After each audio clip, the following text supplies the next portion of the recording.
8 Pillars of Prosperity, written by James Allen, published by Utopia Academy. Preface.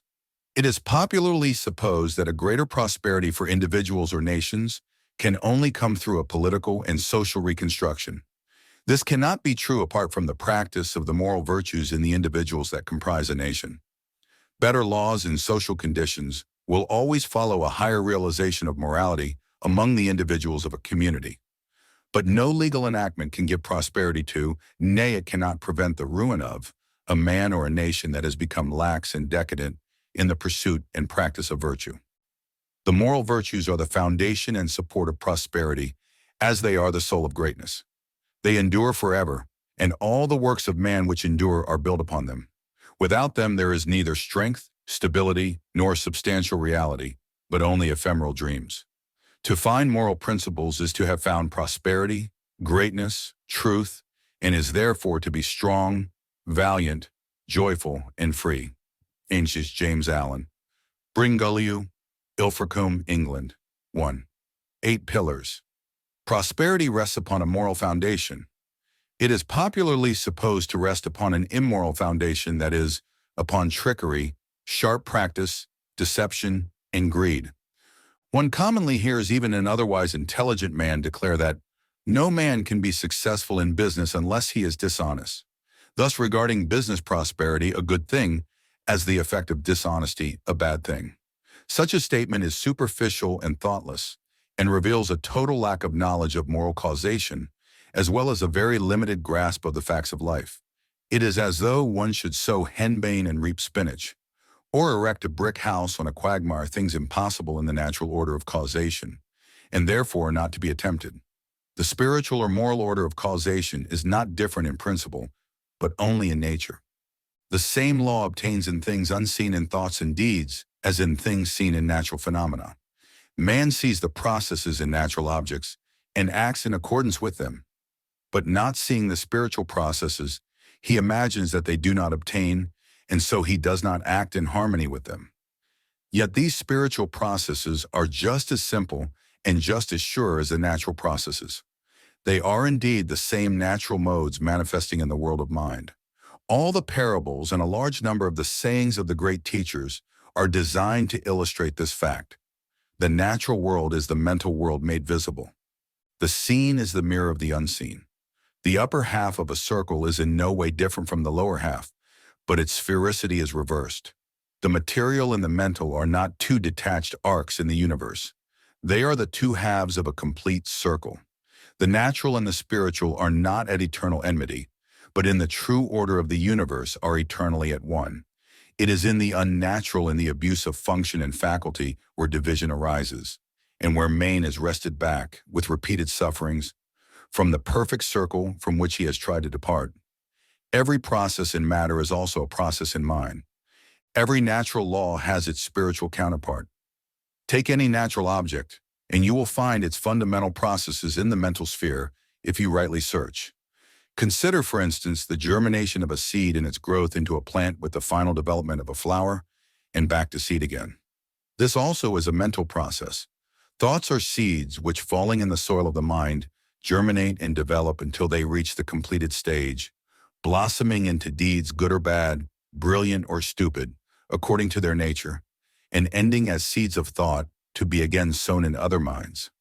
A teacher is a sower of seed, a spiritual agriculturist, while he who teaches himself is the wise farmer of his own mental plot. The growth of a thought is as the growth of a plant. The seed must be sown seasonably, and time is required for its full development into the plant of knowledge and the flower of wisdom. While writing this, I pause and turn to look through my study window, and there, 100 yards away, is a tall tree in the top of which some enterprising rook from a rookery hard by has, for the first time, built its nest.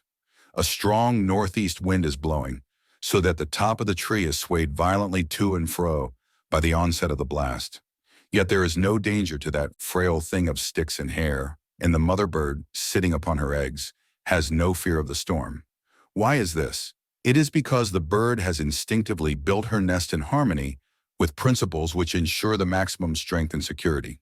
First, a fork is chosen as the foundation for the nest, and not a space between two separate branches, so that, however great may be the swaying of the treetop, the position of the nest is not altered, nor its structure disturbed.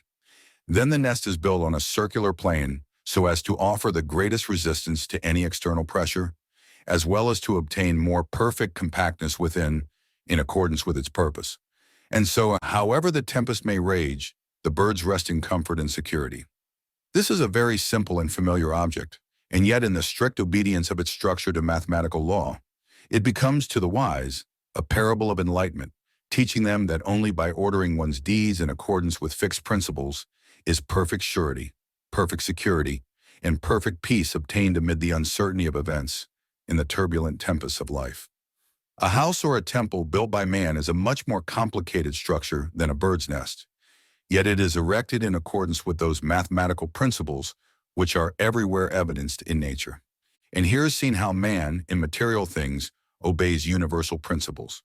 He never attempts to put up a building in defiance of geometrical proportions, for he knows that such a building would be unsafe and that the first storm would, in all probability, level it to the ground, if, indeed, it did not fall about his ears during the process of erection. Man in his material building scrupulously obeys the fixed principles of circle, square, and angle, and aided by rule, plumb line, and compasses, he raises a structure which will resist the fiercest storms and afford him a secure shelter and safe protection. All this is very simple, the reader may say. Yes, it is simple because it is true and perfect, so true that it cannot admit the smallest compromise, and so perfect that no man can improve upon it. Man, through long experience, has learned these principles of the material world and sees the wisdom of obeying them, and I have thus referred to them in order to lead up to a consideration of those fixed principles in the mental or spiritual world which are just as simple and just as eternally true and perfect, yet are at present so little understood by man that he daily violates them, because ignorant of their nature and unconscious of the harm he is all the time inflicting upon himself. In mind as in matter, in thoughts as in things, in deeds as in natural processes, there is a fixed foundation of law which, if consciously or ignorantly ignored, leads to disaster and defeat. It is indeed the ignorant violation of this law which is the cause of the world's pain and sorrow. In matter, this law is presented as mathematical. In mind, it is perceived as moral. But the mathematical and the moral are not separate and opposed. They are but two aspects of a united whole. The fixed principles of mathematics, to which all matter is subject, are the body of which the spirit is ethical, while the eternal principles of morality are mathematical truisms operating in the universe of mind. It is as impossible to live successfully apart from moral principles as to build successfully while ignoring mathematical principles. Characters, like houses, only stand firmly when built on a foundation of moral law, and they are built up slowly and laboriously, deed by deed, for in the building of character, the bricks are deeds. Business and all human enterprises are not exempt from the eternal order, but can only stand securely by the observance of fixed laws. Prosperity, to be stable and enduring, must rest on a solid foundation of moral principle and be supported by the adamantine pillars of sterling character and moral worth. In the attempt to run a business in defiance of moral principles, disaster of one kind or another is inevitable. The permanently prosperous men in any community are not its tricksters and deceivers, but its reliable and upright men. The Quakers are acknowledged to be the most upright men in the British community, and although their numbers are small, they are the most prosperous.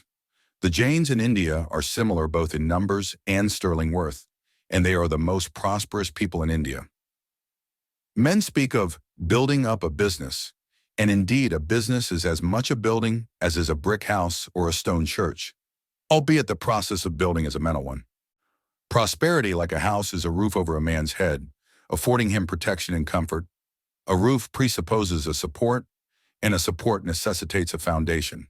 The roof of prosperity, then, is supported by the following 8 pillars, which are cemented in a foundation of moral consistency. 1. Energy, 2. Economy, 3. Integrity, 4. System, 5. Sympathy, 6. Sincerity, 7. Impartiality, 8. Self-Reliance. A business built up on the faultless practice of all these principles would be so firm and enduring as to be invincible. Nothing could injure it. Nothing could undermine its prosperity.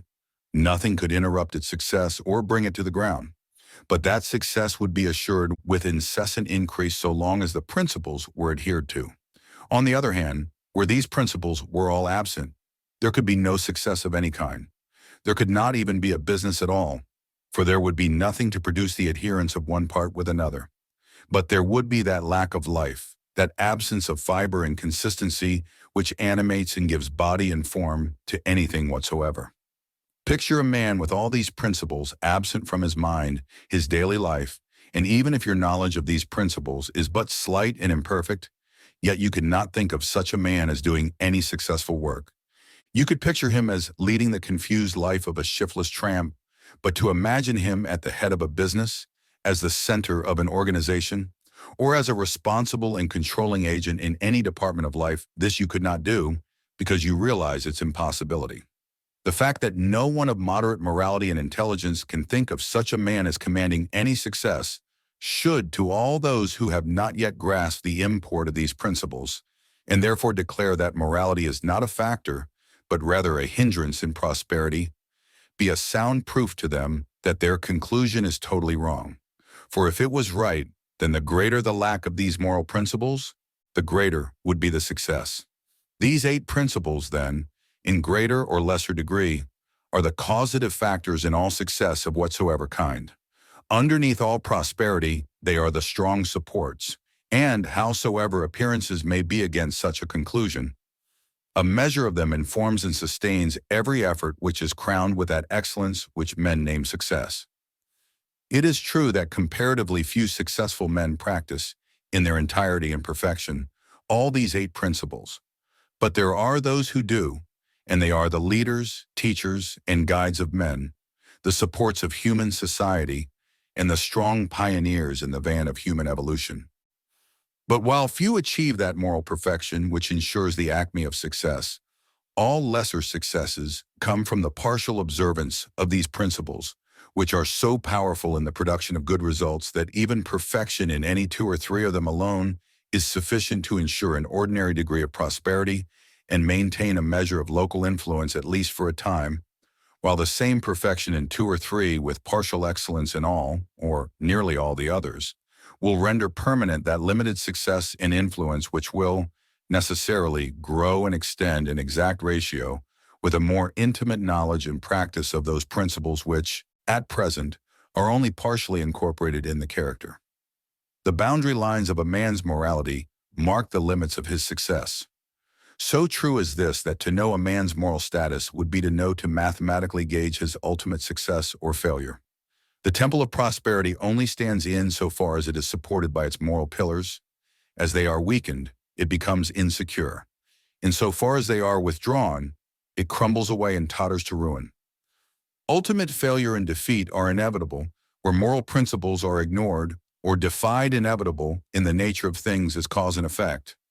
As a stone thrown upward returns to the earth, so every deed, good or bad, returns upon him that sent it forth. Every unmoral or immoral act frustrates the end at which it aims, and every such succeeding act puts it further and further away as an achieved realization. On the other hand, every moral act is another solid brick in the temple of prosperity, another round of strength and sculptured beauty in the pillars which support it. Individuals, families, nations grow and prosper in harmony with their growth in moral strength and knowledge. They fall and fail in accordance with their moral decadence. Mentally, as physically, only that which has form and solidity can stand and endure. The unmoral is nothingness, and from it nothing can be formed. It is the negation of substance. The immoral is destruction. It is the negation of form. It is a process of spiritual denudation. While it undermines and disintegrates, it leaves the scattered material ready for the wise builder to put it into form again. And the wise builder is morality. The moral is substance, form, and building power in one. Morality always builds up and preserves, for that is its nature, being the opposite of immorality, which always breaks down and destroys. Morality is the master builder everywhere, whether in individuals or nations. Morality is invincible. and he who stands upon it to the end stands upon an impregnable rock, so that his defeat is impossible, his triumph certain. He will be tried in that to the uttermost, for without fighting there can be no victory, and so only can his moral powers be perfected. And it is in the nature of fixed principles, as of everything finely and perfectly wrought, to have their strength tested and proved. The steel bars which are to perform the strongest and best uses in the world must be subjected to a severe strain by the ironmaster as a test of their texture and efficiency before they are sent from his foundry. The brickmaker throws aside the bricks which have given way under the severe heat. So he who is to be greatly and permanently successful will pass through the strain of adverse circumstances in the fire of temptation with his moral nature not merely not undermined, but strengthened and beautified. He will be like a bar of well-wrought steel, fit for the highest use, and the universe will see, as the ironmaster his finely wrought steel, that the use does not escape him. Immorality is assailable at every point, and he who tries to stand upon it sinks into the morass of desolation. Even while his efforts seem to stand, they are crumbling away. The climax of failure is inevitable. While the immoral man is chuckling over his ill-gotten gains, there is already a hole in his pocket through which his gold is falling. While he who begins with morality, yet deserts it for gain in the hour of trial, is like the brick which breaks on the first application of heat. He is not fit for use, and the universe casts him aside, yet not finally, for he is a being, and not a brick, and he can live and learn, can repent and be restored. Moral force is the life of all success and the sustaining element in all prosperity. But there are various kinds of success, and it is frequently necessary that a man should fail in one direction, that he may reach up to a greater and more far-reaching success. If, for instance, a literary, artistic, or spiritual genius should begin by trying to make money, it may be, and often is, to his advantage in the betterment of his genius that he should fail therein, so that he may achieve that more sublime success wherein lies his real power. Many a millionaire would doubtless be willing to barter his millions for the literary success of a Shakespeare or the spiritual success of a Buddha, and would thereby consider that he had made a good bargain. Exceptional spiritual success is rarely accompanied with riches, yet financial success cannot in any way compare with it in greatness and grandeur. But I am not, in this book, dealing with the success of the saint or spiritual genius, but with that success which concerns the welfare, well-being, and happiness of the broadly average man and woman, in a word, with the prosperity which, while being more or less connected with money being present and temporal, yet is not confined thereto, but extends to and embraces all human activities, and which particularly relates to that harmony of the individual with his circumstances which produces that satisfaction called happiness and that comfort known as prosperity. To the achievement of this end, so desirable to the mass of mankind, let us now see how the 8 principles operate, how the roof of prosperity is raised and made secure upon the pillars by which it is supported. 2. First pillar, energy. Energy is the working power in all achievement. Inert coal it converts into fire, and water it transmutes into steam. It vivifies and intensifies the commonest talent until it approaches to genius. And when it touches the mind of the dullard, it turns into a living fire that which before was sleeping in inertia. Energy is a moral virtue, its opposing vice being laziness. As a virtue, it can be cultivated, and the lazy man can become energetic by forcibly arousing himself to exertion. Compared with the energetic man, the lazy man is not half alive. Even while the latter is talking about the difficult of doing a thing, the former is doing it. The active man has done a considerable amount of work before the lazy man has roused himself from sleep. While the lazy man is waiting for an opportunity, the active man has gone out and met and utilized half a dozen opportunities. He does things while the other is rubbing his eyes. Energy is one of the primary forces. Without it, nothing can be accomplished. It is the basic element in all forms of action. The entire universe is a manifestation of tireless, though inscrutable energy. Energy is indeed life, and without it, there would be no universe, no life. When a man has ceased to act, when the body lies inert, and all the functions have ceased to act, then we say he is dead. And insofar as a man fails to act, he is so far dead. Man, mentally and physically, is framed for action and not for swinish ease. Every muscle of the body, being a lever for exertion, is a rebuke to the lazy man. Every bone and nerve is fashioned for resistance. Every function and faculty is there for a legitimate use. All things have their end in action. All things are perfected in use. This being so, there is no prosperity for the lazy man, no happiness, no refuge and no rest. For him there is not even the ease which he covets, for he at last becomes a homeless outcast, a troubled, harried, despised man, so that the proverb wisely puts it that the lazy man does the hardest work, in that, avoiding the systematic labor of skill, he brings upon himself the hardest lot.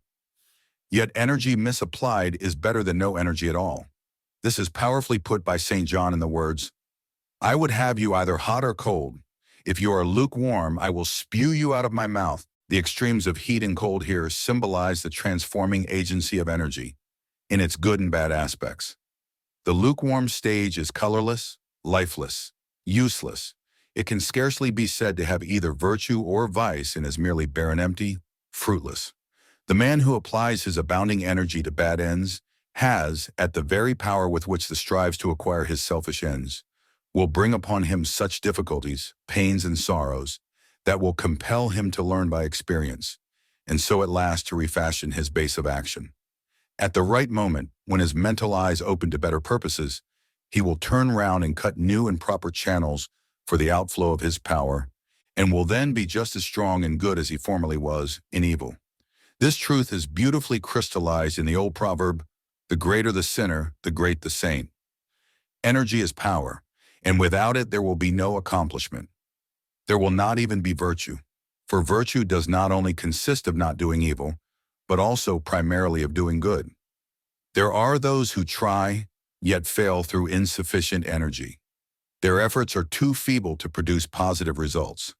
Such are not vicious, and because they never do any deliberate harm, are usually spoken of as good men that fail. But to lack the initiative to do harm is not to be good. It is only to be weak and powerless. He is the truly good man who, having the power to do evil, yet chooses to direct his energies in ways that are good. Without a considerable degree of energy, therefore, there will be no moral power. What good there is will be latent and sleeping. There will be no going forth of good, just as there can be no mechanical motion without the motive power. Energy is the informing power in all doing in every department of life, and whether it be along material or spiritual lines. The call to action, which comes not only from the soldier, but from the lips or pen of every teacher in every grade of thought, is a call to men to rouse their sleeping energy and to do vigorously the task in hand. Even the men of contemplation and mediation never cease to rouse their disciples to exertion in meditative thought, is a call to men to rouse their sleeping energy and to do vigorously the task in hand. Even the men of contemplation and meditation never cease to rouse their disciples to exertion in meditative thought. Energy is alike needed in all spheres of life, and not only are the rules of the soldier, the engineer, and the merchant rules of action, but nearly all the precepts of the saviors, sages, and saints are precepts of doing. The advice of one of the great teachers to his disciples, "Keep wide awake," tersely expresses the necessity for tireless energy if one's purpose is to be accomplished, and is equally good advice to the salesman as to the saint. Eternal vigilance is the price of liberty, and liberty is the reaching of one's fixed end. It was the same teacher that said, "If anything is to be done, let a man do it at once. Let him attack it vigorously." The wisdom of this advice is seen when it is remembered that action is creative, that increase and development follow upon legitimate use. To get more energy, we must use to the full that which we already possess. Only to him that is given. Only to him that puts his hand vigorously to some task does power and freedom come. But energy, to be productive, must not only be directed towards good ends, it must be carefully controlled and conserved. The conservation of energy is a modern term expressive of that principle in nature by which no energy is wasted or lost, and the man whose energies are to be fruitful in results must work intelligently upon this principle. Noise and hurry are so much energy running to waste. More haste, less speed. The maximum of noise usually accompanies the minimum of accomplishment. With much talk, there is little doing. Working steam is not heard. It is the escaping steam which makes a great noise. It is the concentrated powder which drives the bullet to its mark. Insofar as a man intensifies his energies by conserving them and concentrating them upon the accomplishment of his purpose, just so far does he gain quietness and silence, in response and calmness. It is great delusion that noise means power. There is no great baby than the blustering boaster.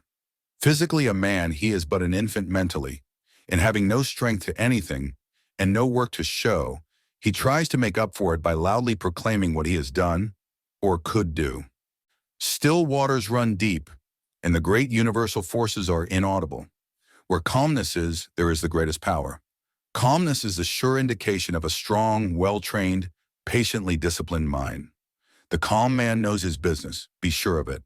His words are few, but they tell. His schemes are well planned, and they work true like a well-balanced machine. He sees a long way ahead and makes straight for his object. The enemy difficulty, he converts into a friend and makes profitable use of him, for he has studied well how to agree with his adversary while he is in the way with him. Like a wise general, he has anticipated all emergencies. Indeed, he is the man who is prepared beforehand. In his meditations, in the counsels of his judgment, he has conferred with causes and has caught the bent of all contingencies. He is never taken by surprise, is never in a hurry, is safe in the keeping of his own steadfastness, and is sure of his ground.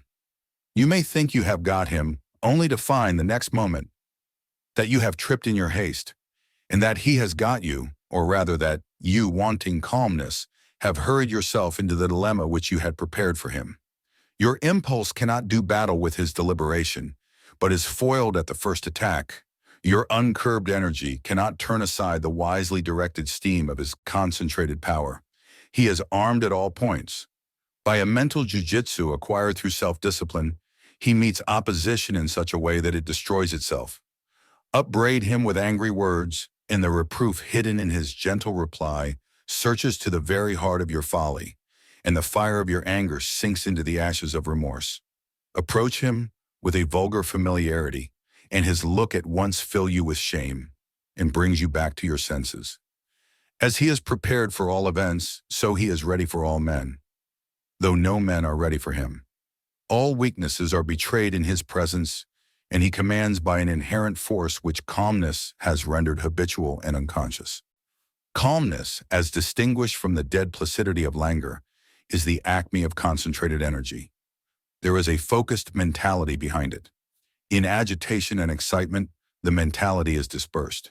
It is irresponsible, and is without force or weight. The fussy, peevish, irritable man has no influence. He repels and not attracts. He wonders why his easygoing neighbor succeeds and is sought after, while he who is always hurrying, worrying and troubling the miscalls at striving, falls and is avoided. His neighbor, being a calmer man, not more easygoing but more deliberate, gets through more work, does it more skillfully, and is more self-possessed and manly. This is the reason of his success and influence. His energy is controlled and used, while the other man's energy is dispersed and abused. Energy, then, is the first pillar in the temple of prosperity, and without it, as the first and most essential equipment, there can be no prosperity. No energy means no capacity.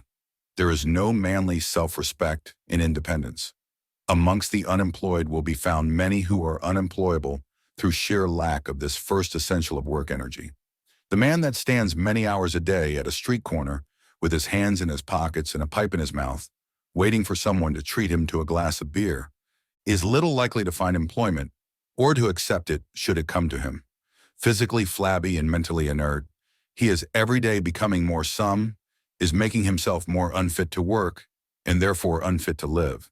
The energetic man may pass through temporary periods of unemployment and suffering, but it is impossible for him to become one of the permanently unemployed.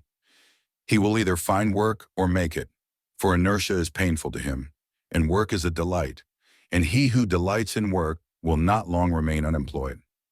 The lazy man does not wish to be employed. He is in his element when doing nothing. His chief study is how to avoid exertion. To vegetate in semi-torpor is his idea of happiness. He is unfit and unemployable. Even the extreme socialist who places all unemployment at the door of the rich would discharge a lazy, neglectful, and unprofitable servant. And so add one more to the arm of the unemployed. For laziness is one of the lowest vices repulsive to all active, right-minded men. But energy is a composite power. It does not stand alone. Involved in it are qualities which go to the making of vigorous character and the production of prosperity. Mainly, these qualities are contained in the four following characteristics. 1. Promptitude. 2. Vigilance. 3. Industry. 4. Earnestness. The pillar of energy is therefore a concrete mass composed of these four tenacious elements. They are through, enduring, and are calculated to withstanding the wildest weather of adversity. They all make for life, power, capacity, and progress. Promptitude is valuable possession. It begets reliability. People who are alert, prompt, and punctual are relied upon. They can be trusted to do their duty and to do it vigorously and well. Masters who are prompt are a tonic to their employees and a whip to those who are inclined to shirk. They are a means of wholesome discipline to those who would not otherwise discipline themselves. Thus, while aiding their own usefulness and success, they contribute to the usefulness and success of others. The perfunctory worker who is ever procrastinating and is always behind time becomes a nuisance, if not go himself, to others, and his services come to be regarded as of little economic value. Deliberation and dispatch, handmaids of promptitude, are valuable aids in the achievement of prosperity. In ordinary business channels, alacrity is a saving power, and promptness spells profit. It is doubtful whether a confirmed procrastinator ever succeeded in business. I have not yet met one such, though I have known many who have failed. Vigilance is the guard of all the faculties and powers of the mind. It is the detective that prevents the entrance of any violent and destructive element. It is the close companion and protector of all success, liberty, and wisdom. Without this watchful attitude of mind, a man is a fool, and there is no prosperity for a fool. The fool allows his mind to be ransacked and robbed of its gravity, serenity, and judgment by mean thoughts and violent passions as they come along to molest him. He is never on his guard, but leaves open the doors of his mind to every nefarious intruder. He is so weak and unsteady as to be swept off his balance by every gust of impulse that overtakes him. He is an example to others of what they should not be. He is always a failure, for the fool is an offense to all men, and there is no society that can receive him with respect. As wisdom is the acme of strength, so folly is the other extreme of weakness. The lack of vigilance is shown in thoughtlessness and in a general looseness in the common details of life. Thoughtlessness is built another name for folly. It lies at the root of a great deal of failure and misery. No one who aims at any kind of usefulness and prosperity, for usefulness in the body politic and prosperity to oneself cannot be served, can afford to be asleep with regard to his actions and the effect of those actions on other and reactively on himself. He must, at the outset of his career, wake up to a sense of his personnel responsibility. He must know that wherever he is in the home, the counting house, the pulpit, the store, in the schoolroom or behind the counter, in company or alone, at work or at play, his conduct will materially affect his career for good or bad. For there is a subtle influence in behavior which leaves its impression every man, woman, and child that it touches. And that impress is the determining factor in the attitude of persons towards one another. It is for the reason that the cultivation of good manners plays such an important part in all coherent society. If you carry about with you a disturbing or disagreeable mental defect, it needs not to be named and known to work its poison upon your affairs. Its corrosive influence will eat into all your efforts and disfigure your happiness and prosperity as powerful acid eats into and disfigures the finest steel. On the other hand, if you carry about an assuring and harmonious mental excellence, it needs know that those about you understand it to be influenced by it. They will be drawn towards you in goodwill, often without knowing why, and that good quality will be the most powerful sport in all your affairs, bringing you friends and opportunities, and greatly aiding in the success of all your enterprises. It will even right your minor incapacities, covering a multitude of faults. Thus we receive at the hands of the world according to the measure of our giving. For bad, bad. For good, good. For defective conduct, indifferent influence, and imperfect success. For superior conduct, lasting power, and consummate achievement. We act, and the world responds. When the foolish man fails, he blames other, and sees no error in himself. But the wise man watches and corrects himself, and so is assured of success. The man whose mind is vigilant and alert has thereby a valuable equipment in the achievement of his aims. And if he be fully alive and wide awake on all occasions, to all opportunities, and against all marring defects of character, what event, what circumstance, what enemy shall overtake him and find him unprepared? What shall prevent him from achieving the legitimate and at which he aims? Industry brings cheerfulness and plenty. Vigorously industrious people are the happiest members of the community. They are not always the richest, if by riches is meant a superfluity of money, but they are always the most light-hearted and joyful, and the most satisfied with what they do and have, and are therefore the richer, if by richer we mean more abundantly blessed. Active people have no time for moping and brooding, or for dwelling selfishly upon their ailments and troubles. Things most used are kept the brightest, and people most employed best retain their brightness and buoyancy of spirit. Things unused tarnish quickest, and the time killer is attacked with ennui and morbid fancies. To talk of having to kill time is almost like a confession of imbecility. For who, in the short life at his disposal, and in a world so flooded with resources of knowledge, with sound heads and good hearts, can fill up every moment of every day usefully and happily? And if they refer to time at all, it is to the effect that it is all too short to enable them to do all that they would like to do. Industry, too, promoted health and well-being. The active man goes to bed tired every night. His rest is sound and sweet, and he wakes up early in the morning, fresh and strong for another day's delightful toil. His appetite and digestion are good. He has an excellent sauce in recreation, and a good tonic in toil. What companionship can such a man have with moping and melancholy? Such morbid spirits hang around those who do little and dine excessively. People who make themselves useful to the community receive back from the community their full share of health, happiness, and prosperity. They brighten the daily task and keep the world moving. They are the gold of the nation and the salt of the earth. Earnestness, said a great teacher, is the path of immortality. They who are in earnest do not die. They who are not in earnest are as if dead already. Earnestness is the dedication of the entire mind to its task. We live only in what we do. Earnest people are dissatisfied with anything short of the highest excellence in whatever they do, and they always reach that excellence. They are so many that are careless and half-hearted, so satisfied with a poor performance, that the earnest ones shine apart, as it were, in their excellence. There are always plenty of vacancies in the ranks of usefulness and service for earnest people. There never was, and never will be, a deeply earnest man or woman who did not fill successfully some suitable sphere. Such people are scrupulous, conscientious, and painstaking, and cannot rest in ease until the very best is done, and the whole world is always on the lookout to reward the best. It always stands ready to pay the full price, whether in money, fame, friends, influence, happiness, scope, or life, for that which is of surpassing excellence, whether it be in things material, intellectual, or spiritual. Whatever you are, whether shopkeeper or saintly teacher, you can safely give the very best to the world without any doubt or misgiving. If the indelible impress of your earnestness be on your goods in the one case, or on your words in the other, your business will flourish, or your precepts will live. Earnest people make rapid progress both in their work and their character. It is thus that they live, and do not die, for stagnation only is death, and where there is incessant progress and ever-ascending excellence, stagnation and health are swallowed up in activity and life. Thus is the making and masonry of the first pillar explained. He who builds it well and sets it firm and straight will have a powerful and enduring support in the business of his life. 3. Second pillar, economy. It is said of nature that she knows on vacuum.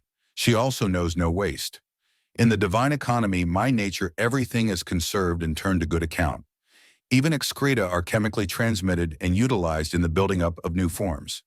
Nature destroys every foulness, not by annihilation, but by transmutation, by sweetening and purifying it, and making it serve the ends of things beautiful, useful, and good. That economy which, in nature is a universal principle, is in man a moral quality, and it is that quality by which he preserves his energies and sustains his place as a working unit in the scheme of things. Financial economy is merely a fragment of this principle, or rather it is a material symbol of that economy which is purely mental and its transmutations spiritual. The financial economist exchanges coppers for silver, silver for gold, gold for notes, and the notes he converts into the figures of a bank account. By these conversions of money into more readily transmissible forms, he is the gainer in the financial management of his affairs. The spiritual economist transmutes passions into intelligence, intelligence into principles, principles into wisdom, and wisdom is manifested in actions which are few but of powerful effect. By all these transmutations, he is the gainer in character and in the management of his life. True economy is the middle way in all things, whether material or mental, between waste and undue retention. That which is wasted, whether money or mental energy, is rendered powerless. That which is selfishly retained and hoarded up is equally powerless. To secure power, whether of capital or mentality, there must be concentration, but concentration must be followed by legitimate use. The gathering up of money or energy is only a means. The end is use, and it is use only that produces power. An all-round economy consists in finding the middle way in the following 7 things: money, food, clothing, recreation, rest, time, and energy. Money is the symbol of exchange and represents purchasing power. He who is anxious to acquire financial wealth, as well as he who wishes to avoid debt, must study how to apportion his expenditure in accordance with his income, so as to leave a margin of ever-increasing working capital, or to have a little store ready in hand for any emergency.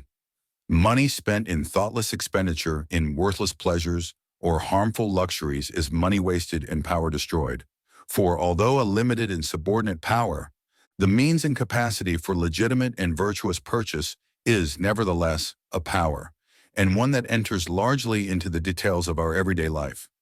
The spendthrift can never become rich, but if he begin with riches, must soon become poor.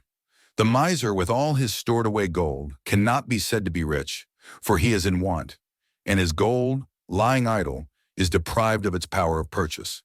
The thrifty and prudent are on the way to riches, for while they spend wisely, they save carefully, and gradually enlarge their spheres as their growing means allow. The poor man who is to become rich must begin at the bottom, and must not wish nor try to appear affluent by attempting something far beyond his means. There is always plenty of room and scope at the bottom, and it is a safe place from which to begin, as there is nothing below and everything above. Many a young businessman comes at once to grief by swagger and display, which he foolishly imagines are necessary to success, but which, deceiving no one but himself, lead quickly to ruin. A modest and true beginning, in any sphere, will better ensure success than an exaggerated advertisement of one's standing and importance. The smaller the capital, the smaller should be the sphere of operations. Capital and scope are hand in glove, and they should fit.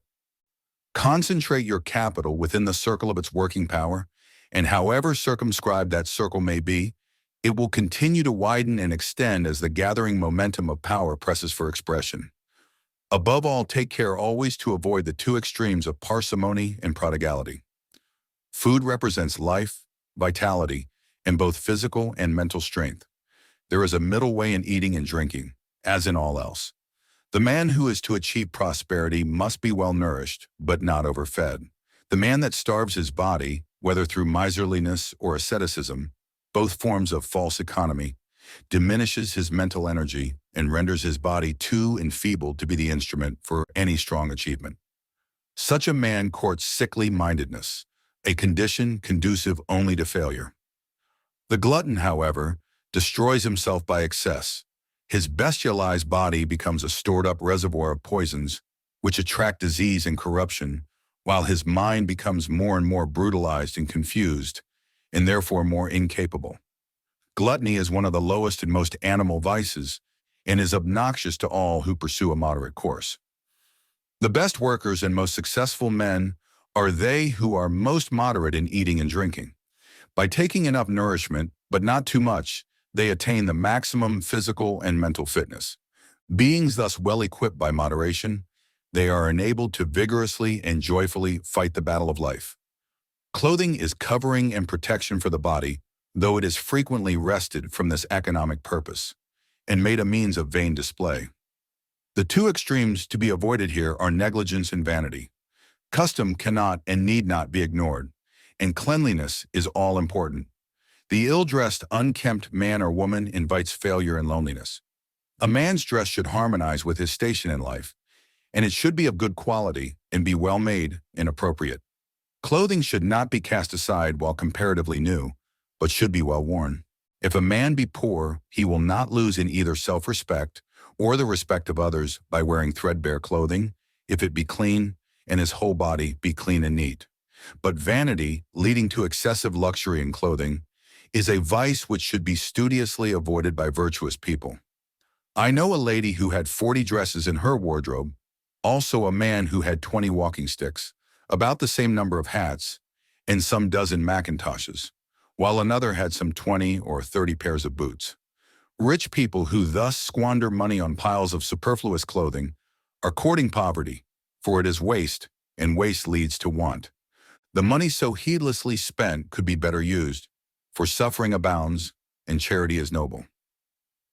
An obtrusive display in clothing and jewelry bespeaks a vulgar and empty mind. Modest and cultured people are modest and becoming in their dress, and their spare money is wisely used in further enhancing their culture and virtue. Education and progress are of more importance to them than vain and needless apparel, and literature, art, and science are encouraged thereby. A true refinement is in the mind and behavior, and a mind adorned with virtue and intelligence cannot add to its attractiveness, though it may detract from it, by an ostentatious display of the body. Time spent in uselessly adorning the body could be more fruitfully employed. Simplicity in dress, as in other things, is the best. It touches the point of excellence in usefulness, comfort, and bodily grace, and bespeaks true taste and cultivated refinement. Recreation is one of the necessities of life. Every man and woman should have some definitive work as the main object of life, and to which a considerable amount of time should be devoted, and he should only turn from it at given and limited periods for recreation and rest. The object of recreation is greater buoyancy of both body and mind, with an increase of power in one's serious work. It is therefore a means, not an end, and this should ever be borne in mind, for to many some forms of recreation, innocent and good in themselves, become so fascinating that they are in danger of making them the end of life, and of thus abandoning duty for pleasure. To make of life a ceaseless round of games and pleasures, with no other object in life, is to turn living upside down, as it were, and it produces monotony and enervation. People who do it are the most unhappy of mortals and suffer from languor, ennui, and peevishness. As sauce is an aid to digestion and can only lead to misery when made the work of life. When a man has done his day's duty, he can turn to his recreation with a free mind and a light heart, and both his work and his pleasure will be to him a source of happiness. It is a true economy in this particular neither to devote the whole of one's time to work nor to recreation, but to apportion to each its time and place, and so fill out life with those changes which are necessary to a long life and a fruitful existence. All agreeable changes is recreation, and the mental worker will gain both in the quality and quantity of his work by laying it down at the time appointed for restful and refreshing recreation, while the physical worker will improve in every way by turning to some forms of study as a hobby or means of education. As we do not spend all our time in eating or sleeping or resting, neither should we spend it in exercise or pleasure, but should give recreation its proper place as a natural tonic in the economic scheme of our life.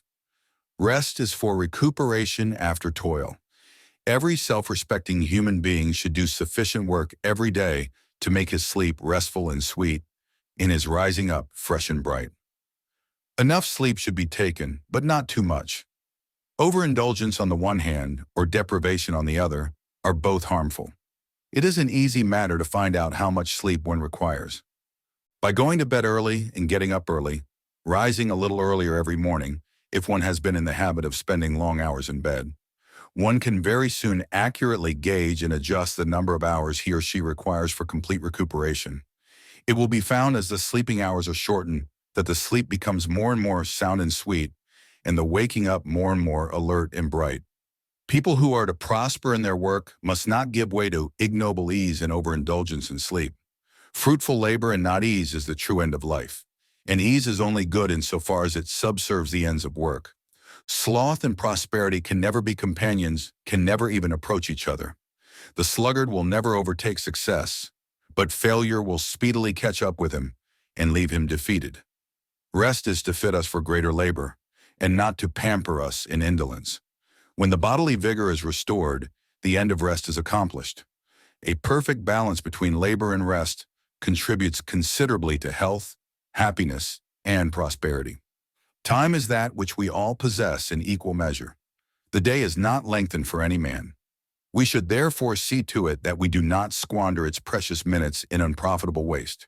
He who spends his time in self-indulgence and the pursuit of pleasure presently finds himself old, and nothing has been accomplished. He who fills full with useful pursuits the minutes as they come and go, grows old in honor and wisdom, and prosperity abides with him. Money wasted can be restored, health wasted can be restored, but time wasted can never be restored. It is an old saying that time is money. It is, in the same way, health and strength and talent and genius and wisdom in accordance with the manner in which it is used. And to properly use it, the minutes must be seized upon as they come. For once they are past, they can never be recalled. The day should be divided into portions, and everything work, leisure, meals, recreation should be attended to in its proper time, and the time of preparation should not be overlooked or ignored. Whatever a man does, he will do it better and more successfully by utilizing some small portion of the day in preparing his mind for his work.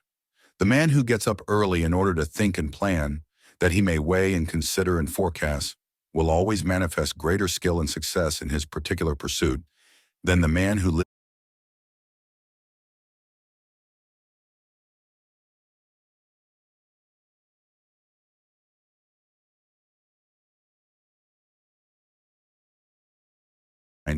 and of focusing one's energy so as to render them more powerful and effective. The best and most abiding success is that which is made before 8 o'clock in the morning.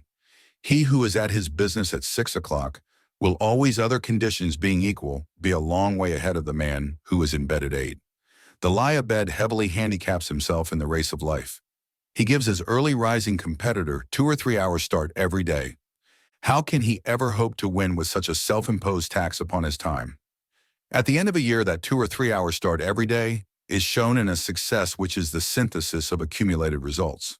What then must be the difference between the efforts of these two men at the end, say, of 20 years? The lie abed too, after he gets up, is always in a hurry trying to regain lost time, which results in more loss of time. For hurry always defeats its own end. The early rise, who thus economies his time, has no need to hurry, for he is always ahead of the hour, is always well up with his work.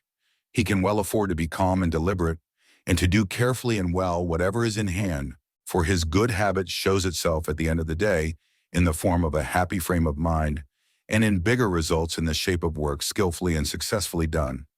In the economizing of time, too, there will be many things which a man will have to eliminate from his life. Some of things and pursuits which he loves and desires to retain will have to be sacrificed to the main purpose of his life.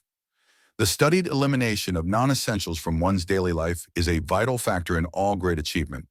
All great men are adepts in this branch of economy, and it plays an important part in the making of their greatness. It is a form of economy which also enters into the mind, the actions, and the speech, eliminating from them all that is superfluous, and that impedes and does not subserve the end aimed at. Foolish and unsuccessful people talk carelessly and aimlessly, act carelessly and aimlessly, and allow everything that comes along, good, bad, and different, to lodge in their mind. The mind of the true economist is a sieve which lets everything fall through except that which is of use to him in the business of his life. He also employs only necessary words and does only necessary actions, thus vastly minimizing friction and waste of power. To go to bed betime and to get up betime, to fill in every working minute with purposeful thought and effective action, this is the true economy of time. Energy is economized by the formation of good habits. All vices are a reckless expenditure of energy. Sufficient energy is thoughtlessly wasted in bad habits to enable men to accomplish the greatest success if conserved and used in right directions. If economy be practiced in the 6 points already considered, much will be done in the conservation of one's energies.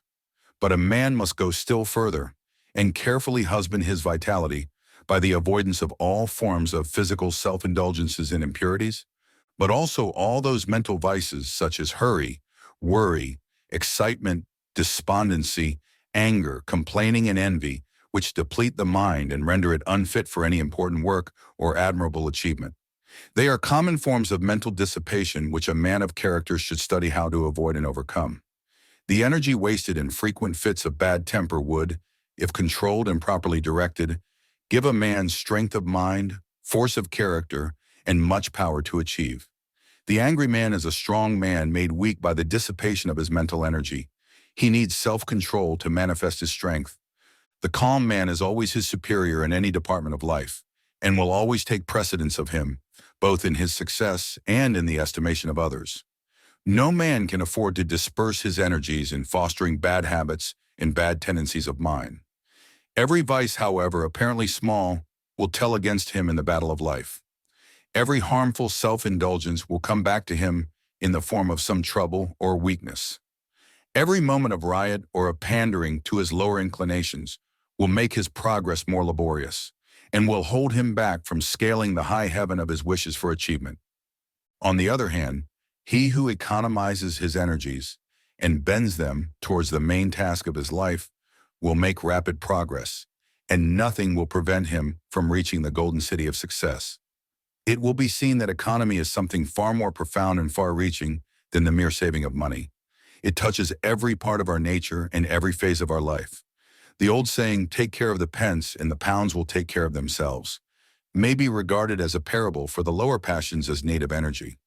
It is the abuse of that energy that is bad, and if this personal energy be taken care of and stored up and transmuted, it reappears as force of character. To waste this valuable energy in the pursuit of vice is like wasting the pence and so losing the pounds, but to take care of it for good uses is to store up the pence of passions and so gain the golden pounds of good. Take care, therefore, of the lower energies, and the higher achievements will take care of themselves. The pillar of economy, when soundly built, will be found to be composed largely of these 4 qualities. 1. Moderation. 2. Efficiency. 3. Resourcefulness. 4. Originality. Moderation is the strong core of economy. It avoids extremes, finding the middle way in all things. It also consists in abstaining from the unnecessary and the harmful. There can be no such things as moderation in that which is evil, for that would be excess. A true moderation abstains from evil. It is not a moderate use of fire to put our hands into it, but to warm them by it at a safe distance. Evil is a fire that will burn a man, though he but touch it. A harmful luxury is best left severely alone. Smoking, snuff-taking, alcoholic drinking, gambling, and other such common vices, although they have dragged thousands down to ill health, misery, and failure, have never helped one towards health, happiness, and success.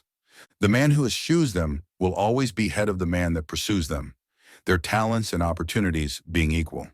Healthy, happy, and long-lived people are always moderate and abstemious in their habits. By moderation, the life forces are preserved. By excess, they are destroyed. Men also who carry moderation into their thoughts, allaying their passions and feelings, avoiding all unwholesome extremes and morbid sensations and sentiments, add knowledge and wisdom to happiness and health, and thereby attain to the highest felicity and power. The immoderate destroy themselves by their own folly.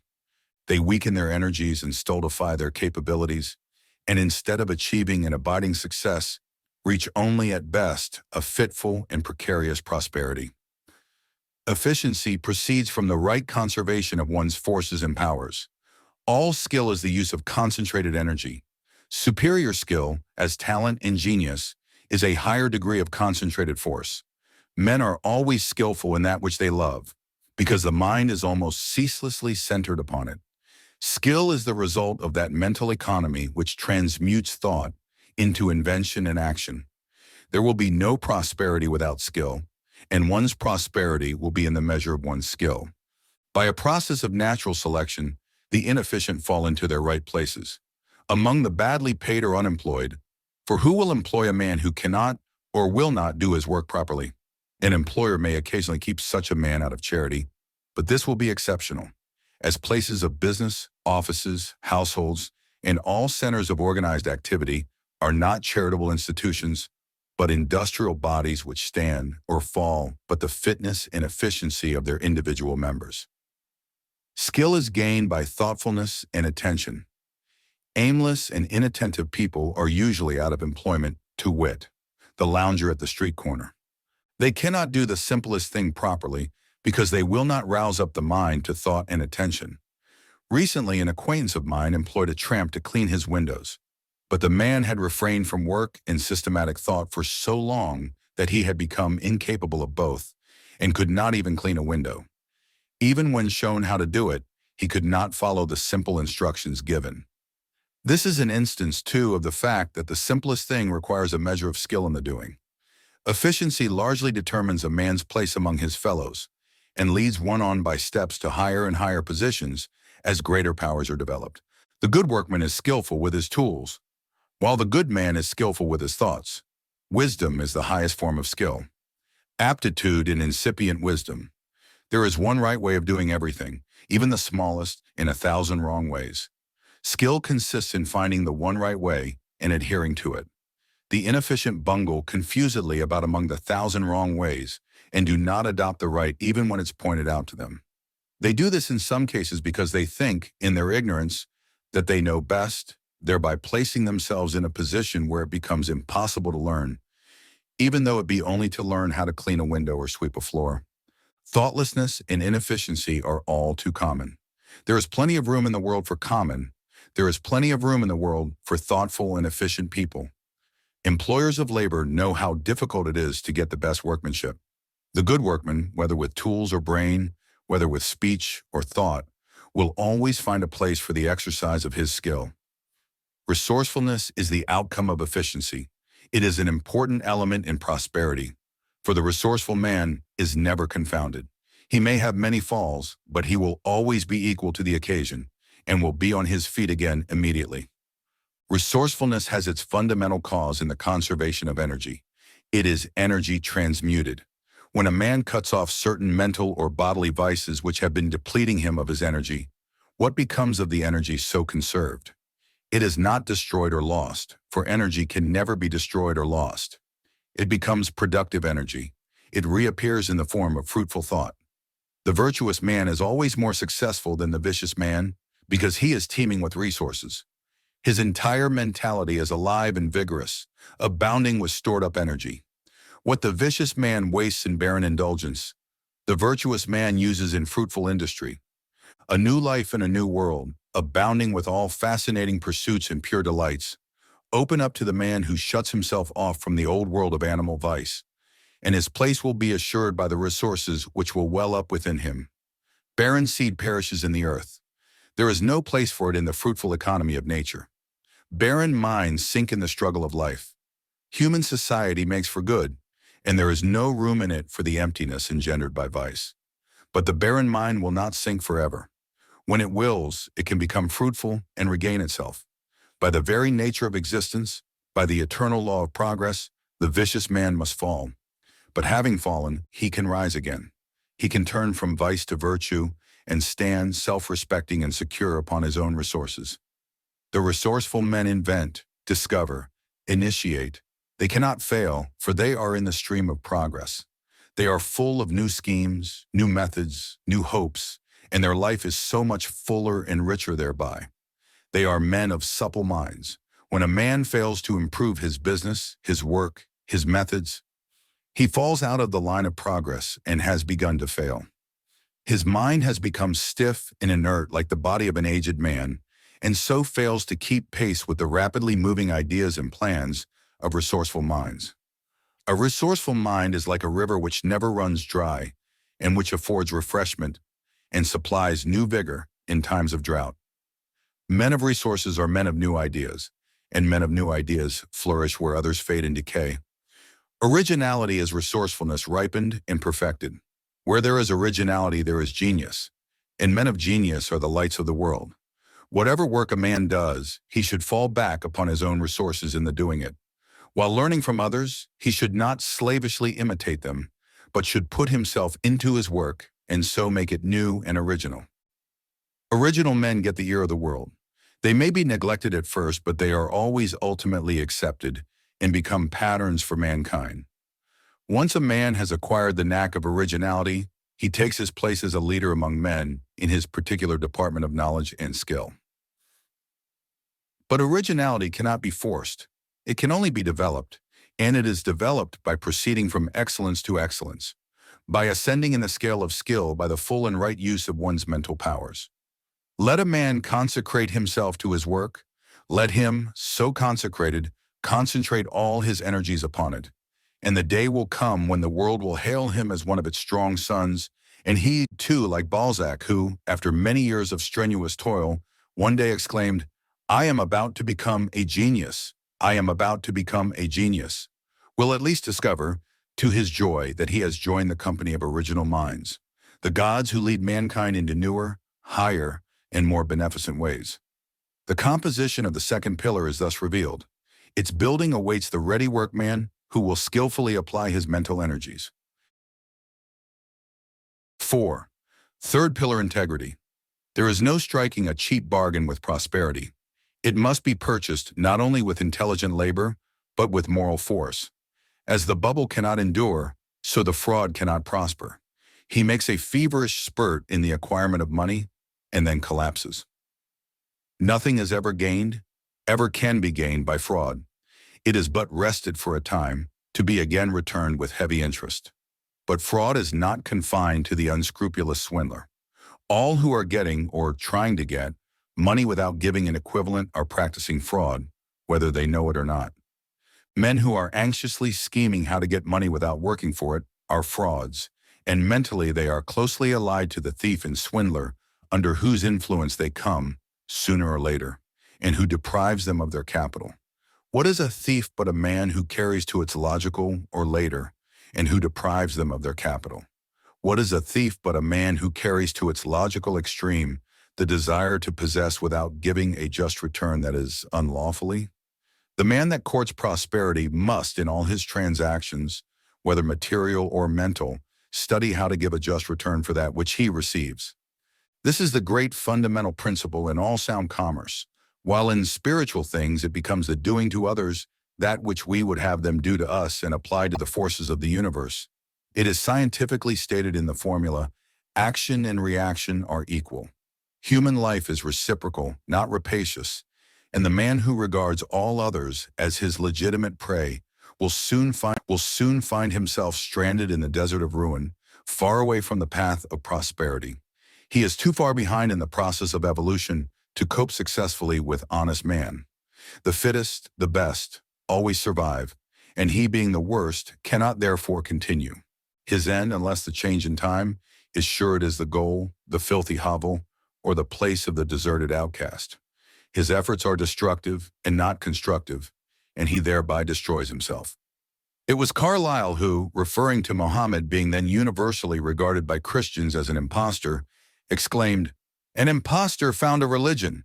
An impostor couldn't build a brick house. An impostor, a liar, a cheat, the man of dishonesty, cannot build, as he has neither tools or material with which to build.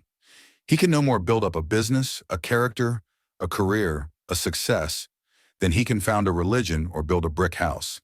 He not only does not build, but all his energies are bent on undermining what others have built. But his being impossible, he undermines himself.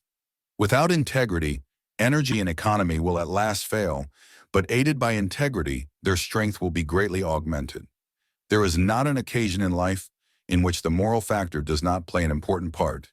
Sterling integrity tells wherever it is, and stamps its hallmark on all transactions. And it does this because of its wonderful coherence and consistency, and its invincible strength. For the man of integrity is in line with the fixed laws of things, not only with the fundamental principles on which human society rests, but with the laws which hold the vast universe together. Who shall set these at naught? Who then shall undermine the man of unblemished integrity? He is like a strong tree whose roots are fed by perennial springs, and which no tempest can law low. To be complete and strong, integrity must embrace the whole man and extend to all the details of his life, and it must be so through and permanent as to withstand all temptations to swerve into compromise. To fail in one point is to fail in all, and to admit, under stress, a compromise with falsehood, howsoever necessary and insignificant it may appear, is to throw down the shield of integrity and to stand exposed to the onslaughts of evil. The man who works as carefully and conscientiously when his employer is away as when his eye is upon him will not long remain in an inferior position. Such integrity and duty in performing the details of his work will quickly lead him into the fertile regions of prosperity. The shirker, on the other hand, he who does not scruple to neglect his work when his employer is not about, thereby robbing his employer of the time and labor for which he is paid, will quickly come to the barren region of unemployment and will look in vain for needful labor. There will come a time, too, to the man who is not deeply rooted in integrity, when it will seem necessary to his prospects and prosperity that he should tell a lie or do a dishonest thing. I say to the man who is not deeply rooted in this principle, for a man of fixed and enlightened integrity knows that lying and dishonesty can never under any circumstance be necessary, and therefore he neither needs to be tempted in this particular, nor can he possibly be tempted. But the one so tempted must be able to cast aside the subtle insinuation of falsehood which, in a time of indecision and perplexity, arises within him, and he must stand firmly by the principle, being willing to lose and suffer rather than sink into obliquity. In this way only can he become enlightened concerning this moral principle, and discover the glad truth that integrity does not lead to loss and suffering, but to gain and joy, that honesty and deprivation are not and cannot be related as cause and effect. It is this willingness to sacrifice rather than be untrue that leads to enlightenment in all spheres of life. And the man who, rather than sacrifice some selfish aim, will lie or deceive, has forfeited his right to moral enlightenment, and takes his place lower down among the devotees of deceit, among the doers of shady transactions, than men of no character and no reputation. A man is not truly armored with integrity until he has become incapable of lying or deceiving either by gesture, word, or act, until he sees clearly, openly, and freed from all doubt, the deadly effects of such moral turpitude. The man so enlightened is protected from all quarters, and can no more be undermined by dishonest men than the sun can be pulled down from heaven by madmen, and the arrows of selfishness and treachery that may be poured upon him will rebound from the strong armor of his integrity and the bright shield of his righteousness, leaving him unharmed and untouched. A lying tradesman will tell you that no man can thrive and be honest in these days of keen competition. How can such a man know this, seeing that he has never tried honest? Moreover, such a man has no knowledge of honesty, and his statement is therefore a statement of ignorance. And ignorance and falsehood so blind a man that he foolishly imagines all are as ignorant and false as himself. I have known such tradesmen, and have seen them come to ruin. I once heard a businessman make the following statement in a public meeting. No man can be entirely honest in business. He can only be approximately honest. He imagined that his statement revealed the condition of the business world. It did not. It revealed his own condition. He was merely telling his audience that he was a dishonest man, but his ignorance, moral ignorance, prevented him from seeing this. Approximate honesty is only another term for dishonesty. The man who deviated a little from the straight path will deviate more. He has no fixed principle of right and is only thinking of his own advantage. That he persuades himself that his particular dishonesty is of a white and harmless kind, and that he is not so bad as his neighbor, is only of the many forms of self-delusion which ignorance of moral principles creates. Right doing between man and man in the varied relations and transactions of life is the very soul of integrity. It includes, but is more than, honesty. It is the backbone of human society and the support of human institutions. Without it, there would be no trust, no confidence between men, and the business world would topple to its fall. As the liar thinks all men are liars and treats them as such, so the man of integrity treats all men with confidence. He trusts them, and they trust him. His clear eye and open hands shame the creeping fraud so that he cannot practice his fraud on him. As Emerson has so finely put it, trust men and they will be true to you, even though that they make an exception in your favor to all their rules of trade. The upright man by his very presence commands the moralities of those about him, making them better than they were. Men are powerfully influenced by one another, and as good is more powerful than evil, the strong and good man both shames and elevates, by his contact the weak and bad. The man of integrity carries about with him an unconscious grandeur, which both awes and inspires. Having lifted himself above the petty, the mean, and the false, those coward vices slink from his presence in confusion. The highest intellectual gift cannot compare with this lofty moral grandeur. In the memory of men and the estimation of the world, the man of integrity occupies a higher place than the man of genius. Buckminster says, the moral grandeur of an independent integrity is the sublimest thing in nature. It is the quality in man which produces heroes. The man of unswerving rectitude is, intrinsically, always a hero. It only needs the occasion to bring out the heroic element. He is always, too, possessed of permanent happiness. The man of genius may be very unhappy, but not to the man of integrity. Nothing, nor sickness, nor calamity, nor death can deprive him of that permanent satisfaction which inheres in uprightness. Rectitude leads straight to prosperity by 4 successive steps. First, the upright man wins the confidence of others. Second, having gained their confidence, they put trust in him. Third, this trust, never being violated, produces a good reputation. And fourth, a good reputation spreads further and further, and so bring about success. Dishonesty has the reverse effect. By destroying the confidence of others, it produces in them suspicion and mistrust, and these bring about a bad reputation, which culminates in failure. The pillar of integrity is held together by these 4 virile elements. 1. Honesty. 2. Fearlessness. 3. Purposefulness. 4. Invincibility. Honesty is the surest way to success. The day at last comes when the dishonest man repents in sorrow and suffering, but not man ever needs to repent of having been honest. Even when the honest man fails as he does sometimes, through lacking other of these pillars, such as energy, economy, or system, his failure is not the grievous thing it is to the dishonest man, for he can always rejoice in the fact that he has never defrauded a fellow being. Even in his darkest hour, he finds repose in a clear conscience. Ignorant men imagine that dishonesty is a shortcut to prosperity. This is why they practice it.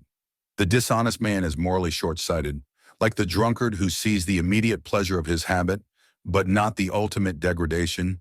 He sees the immediate effect of a dishonest act, a larger profit, but not its ultimate outcome. He does not see that an accumulated number of such acts must inevitably undermine his character and bring his business toppling about his ears in ruin. While pocketing his gains and thinking how cleverly and successfully he is imposing on others, he is all the time imposing on himself, and every coin thus gained must be paid back with added interest.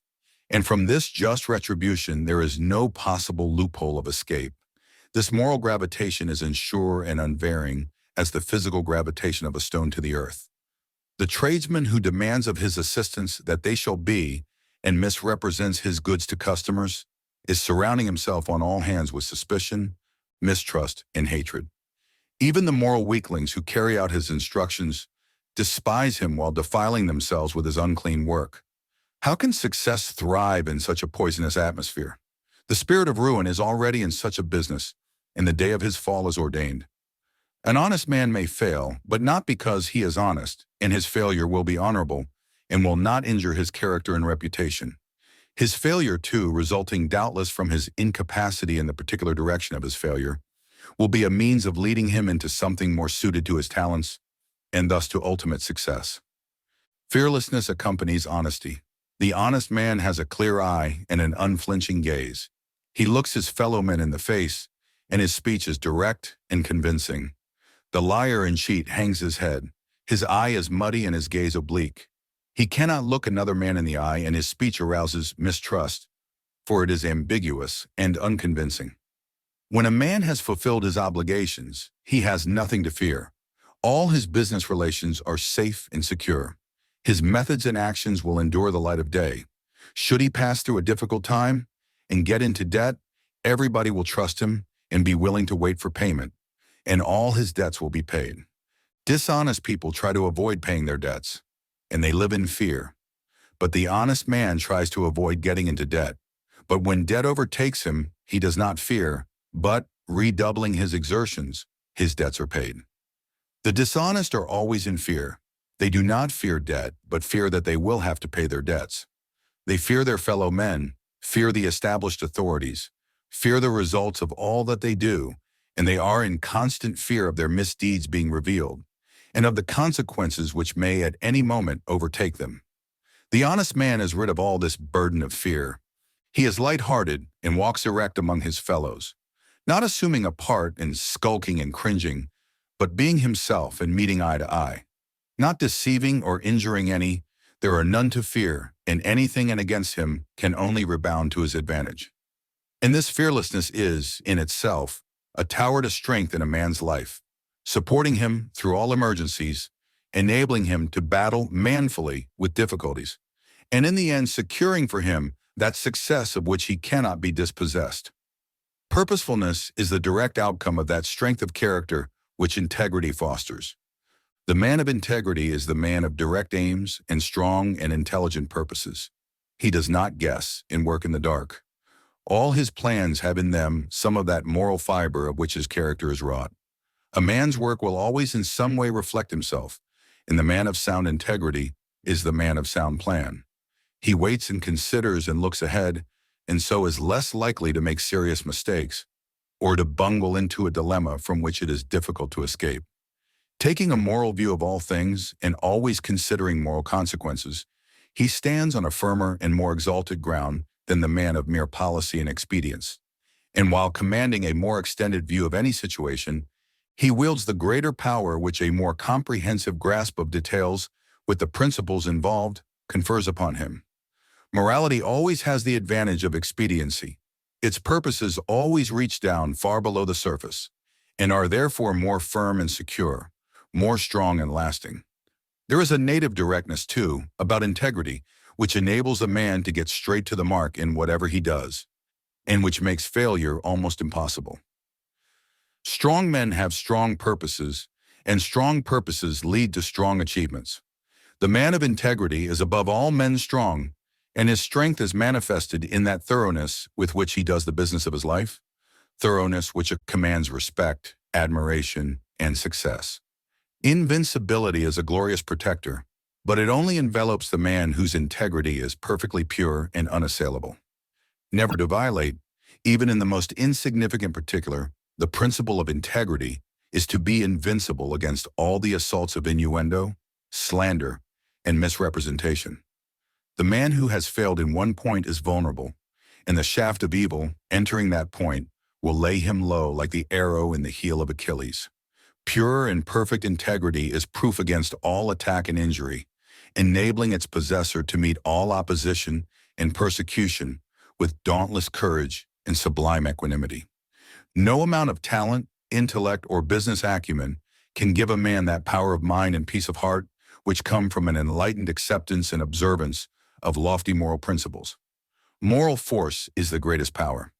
Let the seeker for a true prosperity discover this force. Let him foster and develop it in his mind and in his deeds. And as he succeeds, he will take his place among the strong leaders of the earth. Such is the strong and adamantine pillar of integrity. Blessed and prosperous above all men will be he who builds its incorruptible masonry into the temple of his life.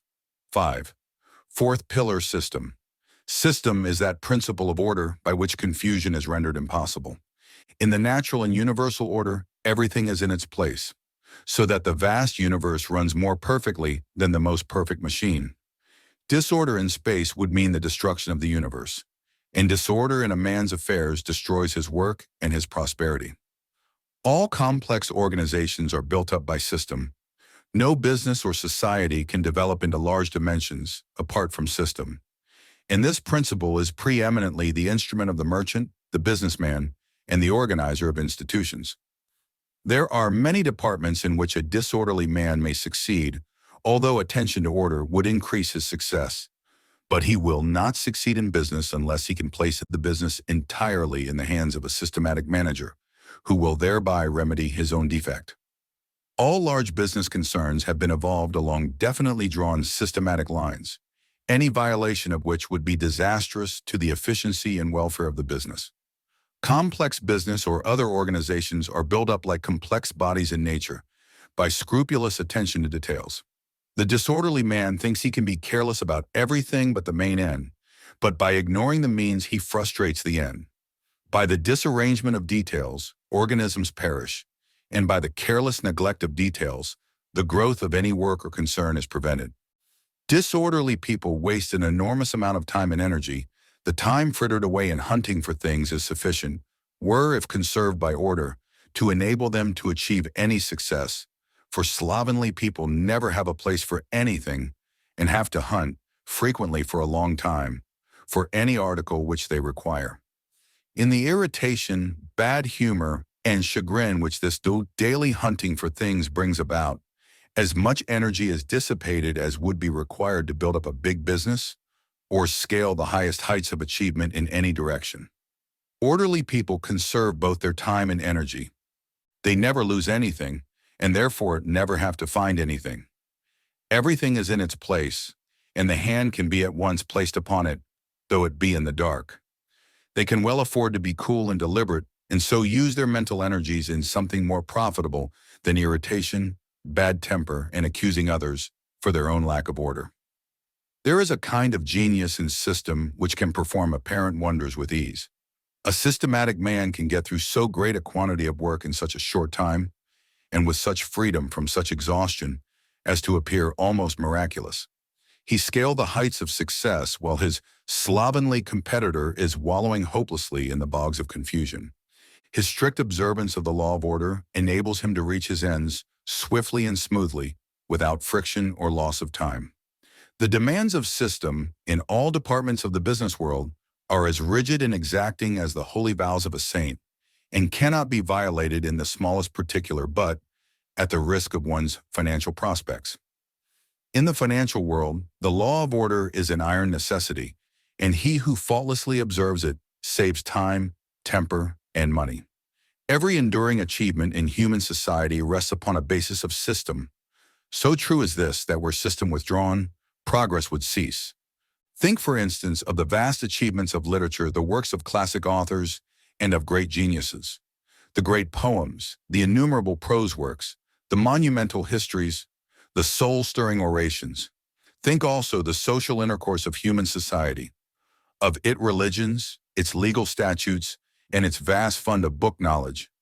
Think of all these wonderful resources and achievements of language, and then reflect that they all depend for their origin, growth, and continuance on the systematic arrangements of 26 letters, an arrangement having inexhaustible and illimitable results by the fact of its rigid limitation within certain fixed rules. Again, all the wonderful achievements of mathematics have come from the systematic arrangement of 10 figures, while the most complex piece of machinery, with its thousands of parts working together smoothly and almost noiselessly to the achievement of the end for which it was designed, was brought forth by the systematic observance of a few mechanical laws. Herein we see how system simplifies that is complex, how it makes easy that which was difficult, how it relates an infinite variety of details of the one central law or order, and so enables them to be dealt with and accounted for with perfect regularity and with an entire absence of confusion. The scientist names and classifies the myriad details of the universe, from the microscopic rotifer to the telescopic star, by his observance of the principle of system, so that out of many millions of objects, reference can be made to any one object in, at most, a few minutes. It is this faculty of speedy references and swift dispatch which is of such overwhelming importance in every department of knowledge and industry, and the amount of time and labor thus saved to humanity is so vast as to be incompatible. We speak of religious, political, and business systems, and so on, indicating that all things in human society are welded together by the adhesive qualities of order. System is indeed one of the great fundamental principles in progress, and in the binding together, in one complete whole, of the world's millions of human beings while they are at the same time each striving for a place and are competing with one another in opposing aims and interests. We see here how system is allied with greatness, for the many separate units whose minds are untrained to the discipline of system are kept in their places by the organizing power of the comparatively few who perceive the urgent, the inescapable, necessity for the establishment of fixed and inviolable rules. Whether in business, law, religion, science, or politics, in fact, in every sphere of human activity, for immediately two human beings meet together, they need some common ground of understanding for the avoidance of confusion. In a word, some system to regulate their actions. Life is too short for confusion, and knowledge grows and progress proceeds along avenues of system which prevent retardation and retrogression, so that he who systematizes his knowledge or business simplifies and enhances it for his successor, enabling him to begin with a free mind where he left off. Every large business has its system, which renders its vast machinery workable, enabling it to run like a well-balanced and well-oiled machine. A remarkable businessman, a friend of mine, once told me that he could have his huge business for 12 months and it would run on without hitch till his return. And he does occasionally leave it for several months while traveling. And on his return, every man, boy, and girl, every tool, book, and machine, every detail down to the smallest, is in its place doing its work as when he left. And no trouble, no difficulty, no confusion has arisen. There can be no marked success apart from a love of regularity and discipline, and the avoidance of friction, along with the restfulness and efficiency of mind which spring from such regularity. People who abhor discipline, whose minds are ungoverned and anarchic, and who are careless and irregular in their thinking, their habits, and the management of their affairs, cannot be highly successful and prosperous, and they fill their lives with numerous worries, troubles, difficulties, and petty annoyances, all of which would disappear under a proper regulation of their lives. An unsystematic mind is an untrained mind, and it can no more cope with well-disciplined minds in the race of life than an untrained athlete can successfully compete with a carefully trained competitor in athletic races. The ill-disciplined mind that thinks anything will do rapidly falls behind the well-disciplined minds who are convinced that only the best will do in the strenuous race for the prizes of life, whether they be material, mental, or moral prizes. The man who, when he comes to do his work, is unable to find his tools, or to balance his figures, or to find the key of his desk, or the key to his thoughtless, will be struggling in his self-made toils, while his methodical neighbor will be freely and joyfully scaling the invigorating heights of successful achievement. The businessman whose method is slovenly or cumbersome, or behind the most recent developments of skilled minds, should only blame himself as his prospects are decadent, and should wake up to the necessity for more highly specialized and effective methods in his concern. He should seize upon everything, every invention and idea that will enable him to economize time and labor, and aid him in thoroughness, deliberation, and dispatch. System is the law by which everything, every organism, business, character, nation, empire is built. By adding cell to cell, department to department, thought to thought, law to law, and colony to colony in orderly sequence and classification, all things, concerns, and institutions grow in magnitude and evolve to completeness. The man who is continually improving his methods is gaining in building power. It therefore behooves the businessman to be resourceful and inventive in the improvement of his methods. For the builders, whether of cathedrals or characters, business or religions, are the strong ones of the earth, and the protectors and pioneers of humanity. The systematic builder is a creator and preserver, while the man of disorder demolishes and destroys, and no limit can be set to the growth of a man's powers. The completeness of his character, the influence of his organization, or the extent of his business, if he but preserve intact the discipline of order and have every detail in its place, keep every department to its special task, and tabulate and classify with such efficiency and perfection as to enable him at any moment to bring under examination or into requisition to the remotest detail in connection with his special work. In system is contained these four ingredients. 1. Readiness. 2. Recuracy. 3. Utility. 4. Comprehensiveness. Readiness is aliveness. It is that spirit of alertness by which a situation is immediately grasped and dealt with. The observance of system fosters and develops this spirit.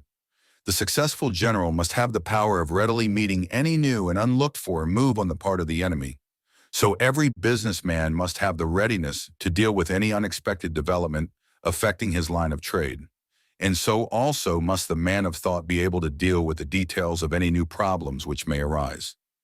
Dilatoriness is a vice that is fatal to prosperity, for it leads to incapability and stupidity. The men of ready hands, ready hearts, and ready brains, who know what they are doing and do it methodically, skillfully, and with smooth yet consummate dispatch, are the men who need to think little of prosperity as an end, for it comes to them whether they seek it or not. Success runs after them and knocks at their door, and they unconsciously command it by the superb excellence of their faculties and methods. Accuracy is of supreme importance in all commercial concerns and enterprises, but there can be no accuracy apart from system, and a system which is more or less imperfect will involve its originator in mistakes more or less disastrous until he improves it. Inaccuracy is one of the commonest failings because accuracy is closely allied to self-discipline, and self-discipline, along with that glad subjection to external discipline which it involves, is an indication of high moral culture to which the majority have not yet attained. If the inaccurate man will not willingly subject himself to the discipline of his employer or instructor, but thinks he knows better, his failing can never be remedied, and he will thereby bind himself down to an inferior position, if in the business world, or to imperfect knowledge, if in the world of thought. The prevalence of the vice of inaccuracy, and in view of its disastrous effect, it must be regarded as a vice, though perhaps one of the lesser vices, is patent to every observer in the way in which the majority of people relate a circumstance or repeat a simple statement of fact. It is nearly always made untrue by more or less marked inaccuracies. Few people, perhaps, not reckoning those who deliberately lie, have trained themselves to be accurate in what they say, or are so careful as to admit and state their liability to error. And from this common form of inaccuracy, many untruths and misunderstandings arise. More people take pains to be accurate in what they do than in what they say. But even here, inaccuracy is very common, rendering many inefficient and incompetent, and unfitting them for any strenuous and well-sustained endeavor. The man who habitually uses up a portion of his own or his employer's time in trying to correct his errors, or for the correction of whose mistakes another has to be employed, is not the man to maintain any position in the workaday world, much less to reach a place among the ranks of the prosperous. There never yet lived a man who did not make some mistakes on his way to his particular success, but he is the capable and right-minded man who perceives his mistakes and quickly remedies them, and who is glad when they are pointed out to him. It is habitual and persistent inaccuracy which is a vice, and he is the incapable and wrong-minded man who will not see or admit his mistakes, and who takes offense when they are pointed out to him. The progressive man learns by his own mistakes as well as by the mistakes of others. He is always ready to test good advice by practice, and aims at greater and ever greater accuracy in his methods, which means higher and higher perfection. For accuracy is perfect, and the measure of a man's accuracy will be the measure of his uniqueness and perfection. Utility or usefulness is the direct result of method in one's work. Labor arrives at fruitful and profitable ends when it is systematically pursued. If the gardener is to gather in the best produce, he must not only sow and plant, but he must sow and plant at the right time. And if any work is to be fruitful in results, it must be done seasonably, and the time for doing a thing must not be allowed to pass by. Utility considers the practical end and employs the best means to reach that end. It avoids side issues, dispenses with theories, and retains its hold only on those things which can appropriate it to good uses in the economy of life.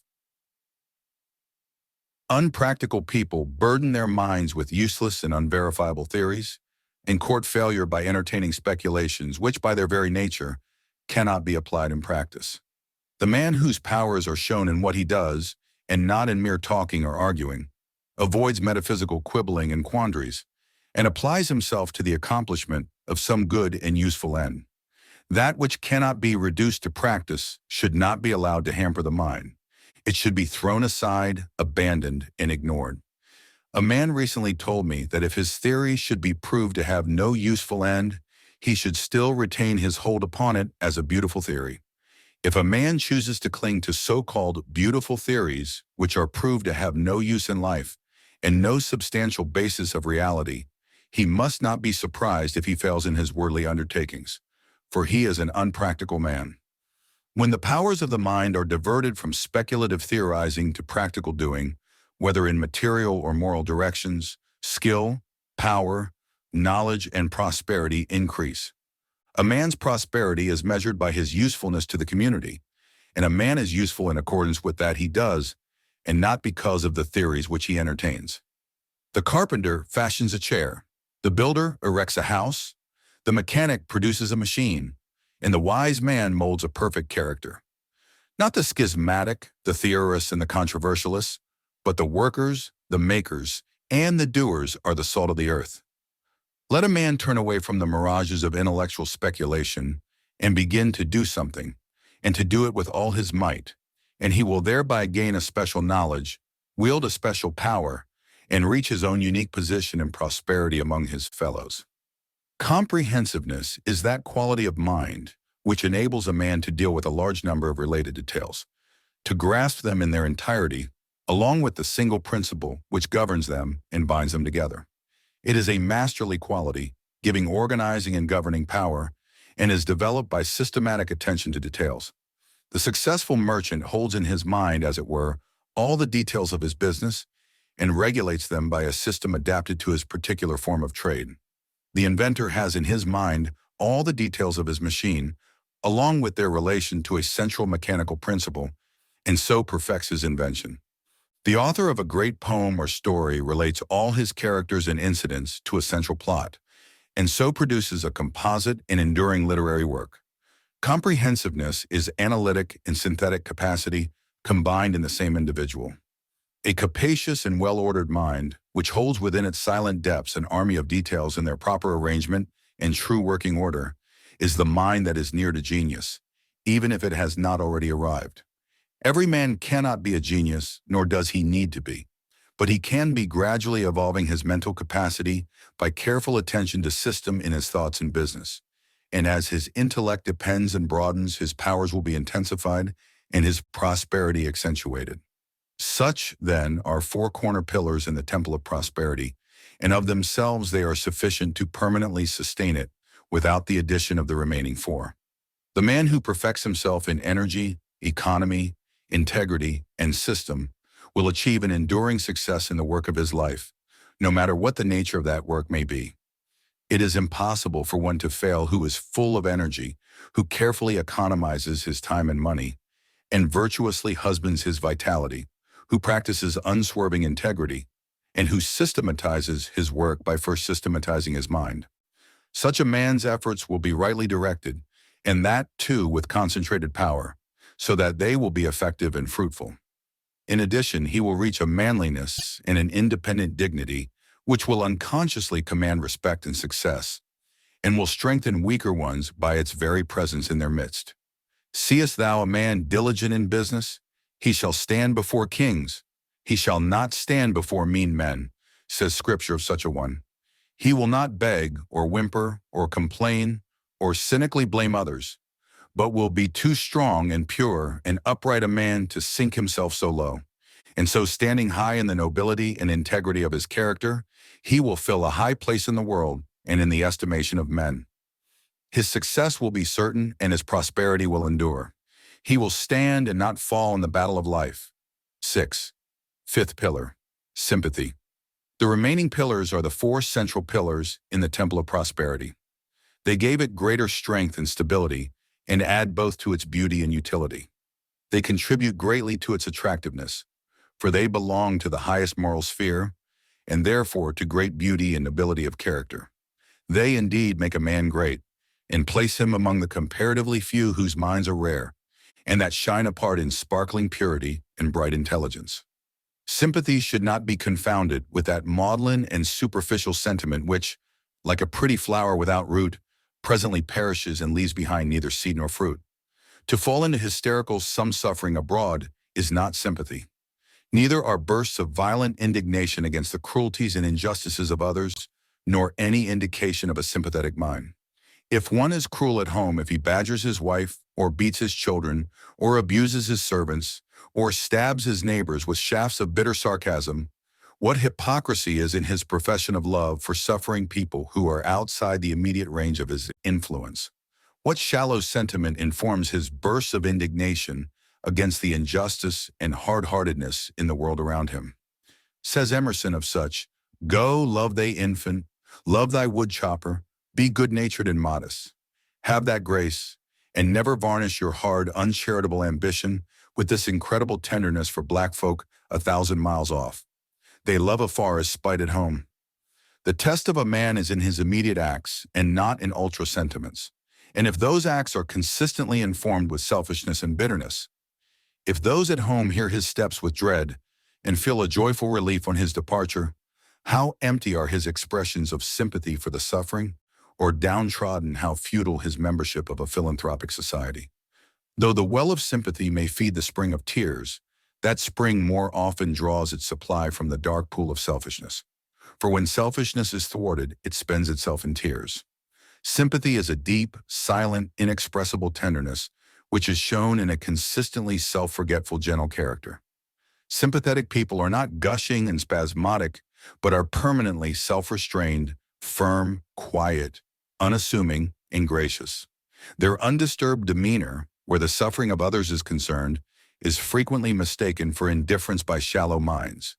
But the sympathetic and discerning eye recognizes, in their quiet strength and their swiftness to aid, while others are sweeping and wronging their hands, the deepest, soundest sympathy.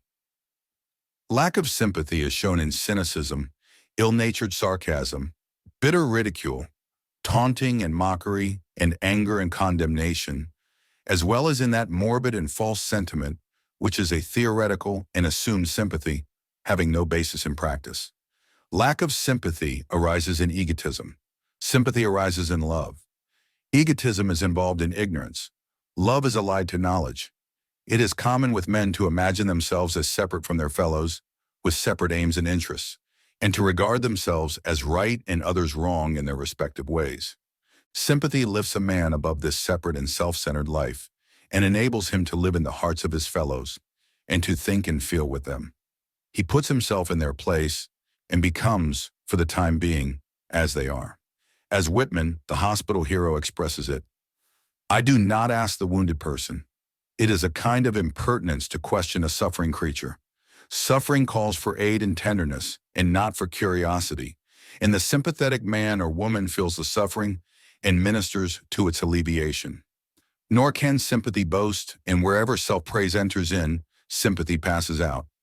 If one speaks of his many deeds of kindness and complains of the ill treatment he has received in return, he has not done kindly deeds, but has yet to reach that self-forgetful modest which is the sweetness of sympathy. Sympathy, in its real and profound sense, is oneness with others in their strivings and sufferings, so that the man of sympathy is a composite being. He is, as it were, a number of men, and he views a thing from a number of different sides, and not from one side only, and that his own particular side.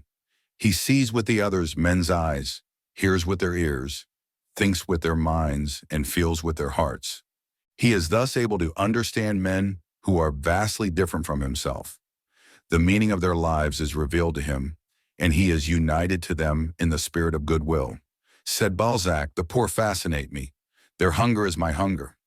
I am with them in their homes. Their privations I suffer. I feel the beggar's rags upon my back. I for the time being become the poor and despised man." It reminds us of the saying of one greater than Balzac, that a deed done for a suffering little one was done for him. And so it is. Sympathy leads us to the hearts of all men, so that we become spiritually united to them, And when they suffer, we feel the pain. When they are glad, we rejoice with them. When they are despised and persecuted, we spiritually descend with them into the depths and take into our hearts their humiliation and distress. And he who has this binding, uniting spirit of sympathy can never be cynical and condemnatory, can never pass thoughtless and cruel judgments upon his fellows, because in his tenderness of heart, he is ever with them in their pain. But to have reached this ripened sympathy, it must needs be that one has loved much, suffered much, and sounded the dark depths of sorrow. It springs from acquaintance with the profoundest experiences, so that a man has a conceit, thoughtlessness, and selfishness burnt out of his heart. No man can have true sympathy who has not been, in some measure at least, a man of sorrows and acquainted with grief. But the sorrow and grief must have passed, must have ripened into a fixed kindness and habitual calm. To have suffered so much in a certain direction that the suffering is finished, and only its particular wisdom remains, enables one, wherever that suffering presents itself, to understand and deal with it by pure sympathy. And when one has been perfected by suffering in many directions, he becomes a center of rest and healing for the sorrowing and broken-hearted who are afflicted with the affections which he has experienced and conquered. As a mother feels the anguish of her suffering child, so the man of sympathy feels the anguish of suffering men. Such is the highest and holiest sympathy. But a sympathy much less perfect is a great power for good in human life, and a measure of it is everywhere and every day needed. While rejoicing in the fact that in every walk in life there are truly sympathetic people, one also perceives that harshness, resentment, and cruelty are all too common. These hard qualities bring their own sufferings, and there are those who fail in their business or particular work entirely because of the harshness of their disposition. A man who is fiery and resentful, or who is hard, cold, and calculating, with the springs of sympathy dried up within him, even though he be otherwise an able man, will in the end scarcely avoid disaster in his affairs. His heated folly in the one case, or cold cruelty in the other, will gradually isolate him from his fellows and from those who are immediately related to him in his particular avocation, so that the elements of prosperity will be eliminated from his life, leaving him with a lonely failure and perhaps a hopeless despair. Even in ordinary business transactions, sympathy is an important factor, for people will always be attracted to those who are of a kindly and genial nature, preferring to deal with them rather than with those who are hard and forbidding. In all spheres where direct personal contact plays an important part, the sympathetic man with average ability will always take precedence of the man of greater ability, but who is unsympathetic.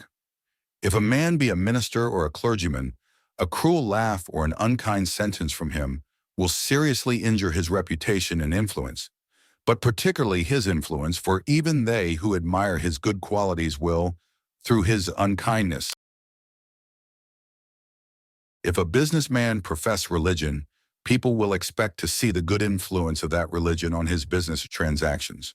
To profess to be a worshiper of the gentle Jesus on Sunday, and all the rest of the week be a hard grasping worshiper of mammon, will injure his trade and detract considerably from his prosperity. Sympathy is a universal spiritual language which all, even the animals, instinctively understand and appreciate, for all beings and creatures are subject to suffering, and this sameness of painful experience leads to that unity of feeling which we call sympathy. Selfishness impels men to protect themselves at the expense of others, but sympathy impels them to protect others by the sacrifice of self. And in this sacrifice of self, there is no real and ultimate loss, for while the pleasure of selfishness are small and few, the blessings of sympathy are great and manifold. It may be asked, how can a businessman, whose object is to develop his own trade, practice self-sacrifice? Even man can practice self-sacrifice just where he is, and in the measure that he is capable of understand it. If one contends that he cannot practice a virtue it, for were his circumstances different, he would still have the same excuse. Diligence in business is not incompatible with self-sacrifice. For devotion to duty, even though that duty be trade, is not selfishness, but may be an unselfish devotion. I know a businessman who, when a competitor who had tried to cut him out in business, cut himself out and failed, set that same competitor up in business again. Truly a beautiful act of self-sacrifice. And the man that did it is, today, one of the most successful and prosperous of businessmen. The most prosperous commercial traveler I have ever known was overflowing with exuberant kindness and geniality. He was as innocent of all tricks of trade as a newborn infant, but his great heart and manly uprightness won for him fast friends wherever he went. Men were glad to see him come into their office or shop or mill, and not alone for the good embracing influence he brought with him, but also because his business was sound and trustworthy. This man was successful through sheer sympathy, but sympathy so pure and free from policy that he himself would probably have denied that his success could be attributed to it. Sympathy can never hinder success. It is selfishness that blights and destroys. As goodwill increases, man's prosperity will increase. All interests are mutual and stand or fall together. And as sympathy expands the heart, it extends the circle of influence, making blessings, both spiritual and material, to more greatly abound. Fourfold are the qualities which make up the great virtue of sympathy, namely, 1. Kindness, 2. Generosity, 3. Gentleness, 4. Insight. Kindness, when fully developed, is not a passing impulse but a permanent quality. An intermittent and unreliable impulse is not kindness, though it often goes under that name. There is no kindness in praise if it be followed by abuse. The love which seems to prompt the spontaneous kiss will be of little account if it be associated with a spontaneous spite. The gift which seems so gracious will lose its value should the giver afterwards wish its value in return. To have one's feelings aroused to do a kind action towards another by some external stimulus pleasing to oneself, and shortly afterwards to be swayed to the other extreme towards the same person by an external event unpleasing to oneself, should be regarded as weakness of character, and it is also a selfish condition, us, and when he pleases us, to be thinking of oneself only. A true kindness is unchangeable, and needs no external stimulus to force it into action. It is a well from which thirsty souls can always drink, and it never runs dry. Kindness, when it is a strong virtue, is bestowed not only on those who please us, but also upon those whose actions go contrary to our wish and will, and it is a constant and never-varying glow of genial warmth. There are some actions of which men repent. Such are all unkind actions. There are other actions of which men do not repent, and such are all kind actions. The day comes when men are sorry for the cruel things they said and did, but the day of gladness is always with them for the kindly things they have said and done. Unkindness mars a man's character. It mars his face as time goes on, and it mars that perfection of success which he would otherwise reach. Kindness beautifies the character. It beautifies the face with the growth of the years, and it enables a man to reach that perfection of success to which his intellectual abilities entitle him. A man's prosperity is mellowed and enriched by the kindness of his disposition. Generosity goes with a larger-hearted kindness. If kindness be the gentle sister, generosity is the strong brother. A free, open-handed, and magnanimous character is always attractive and influential. Stringiness and meanness always repel. They are dark, cramped, narrow, and cold. Kindness and generosity always attack. They are sunny, genial, open, and warm. That which repels makes for isolation and failure. That which attracts makes for union and success. Giving is as important a duty as getting, and he who gets all he can and refuses to give will at last be unable to get, for it is as much a spiritual law that we cannot get unless we give, as that we cannot give unless we get. Giving has always been taught as a great and important duty by all the religious teachers.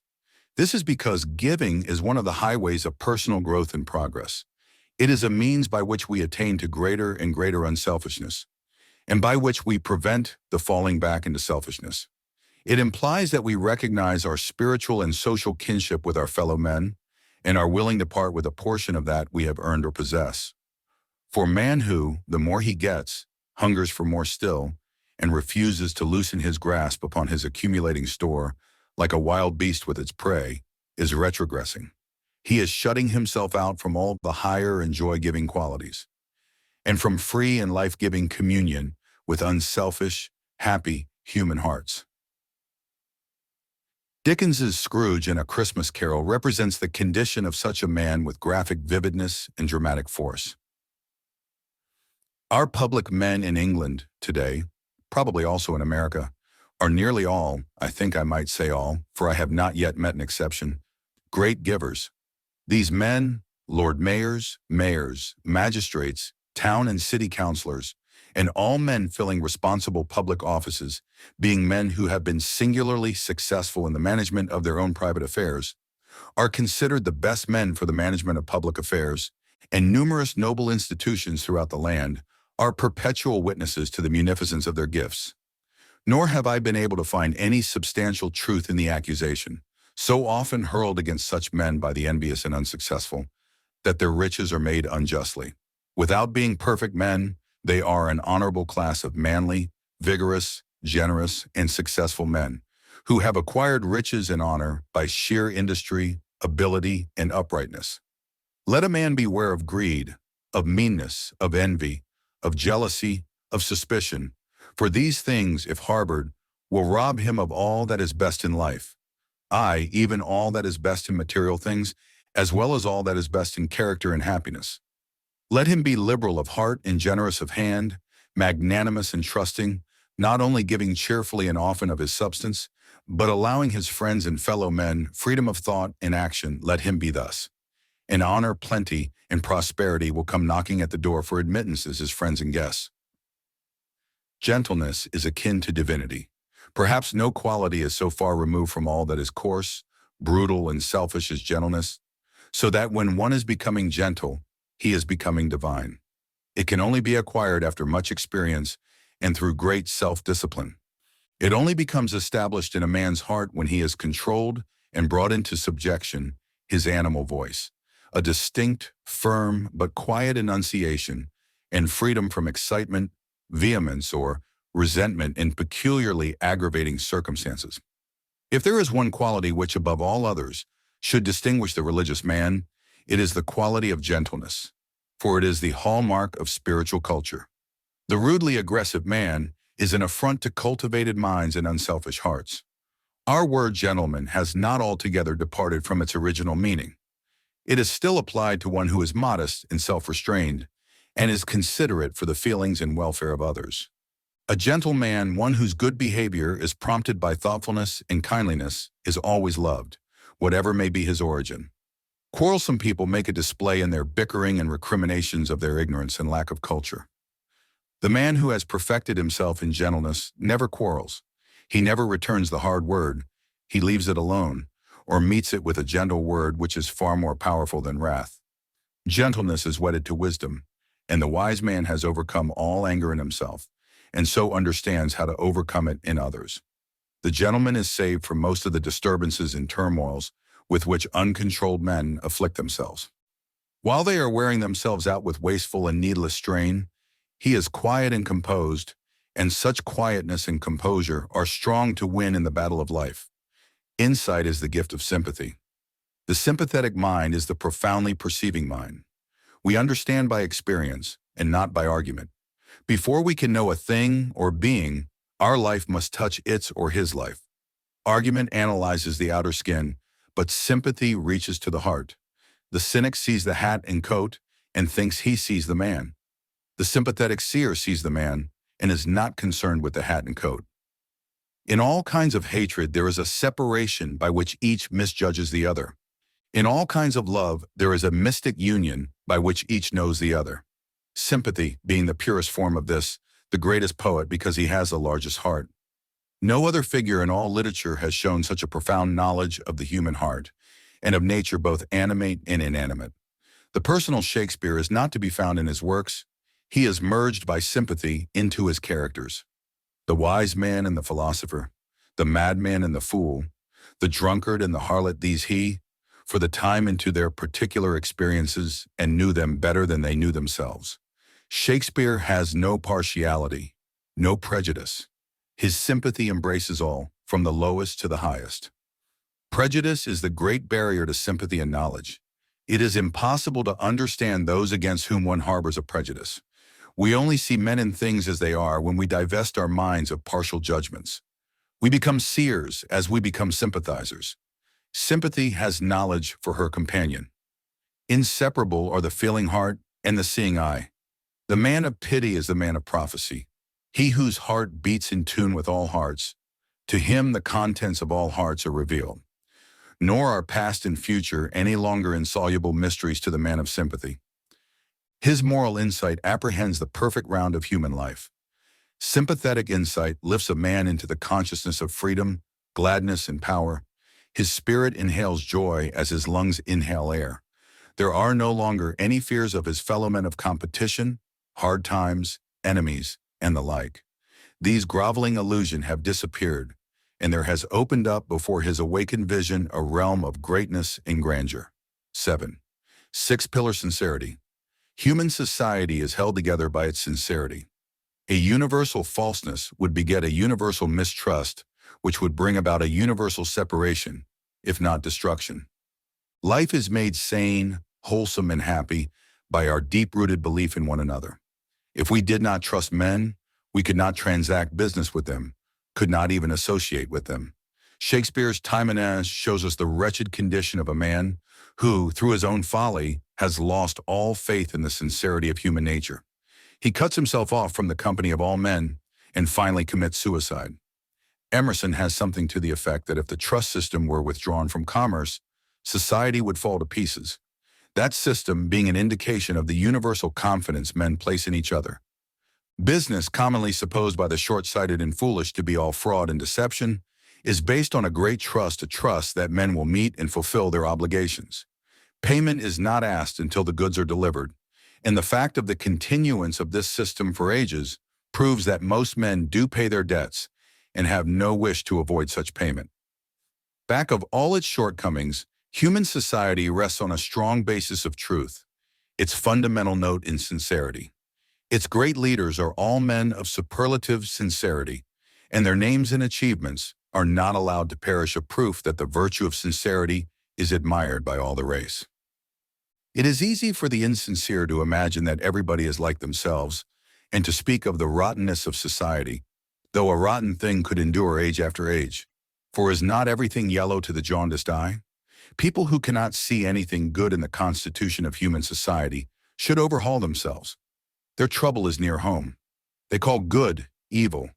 They have dwelt cynically and peevishly on evil till they cannot see good, and everything and everybody appears evil.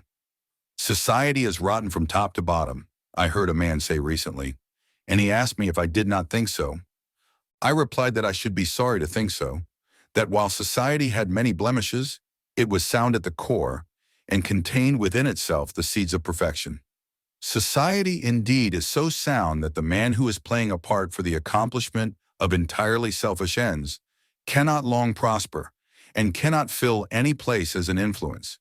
He is soon unmasked and disagreed, and the fact that such a man can, for even a brief period, batten on human credulity, speaks well for the trustfulness of men if it reveals their lack of wisdom.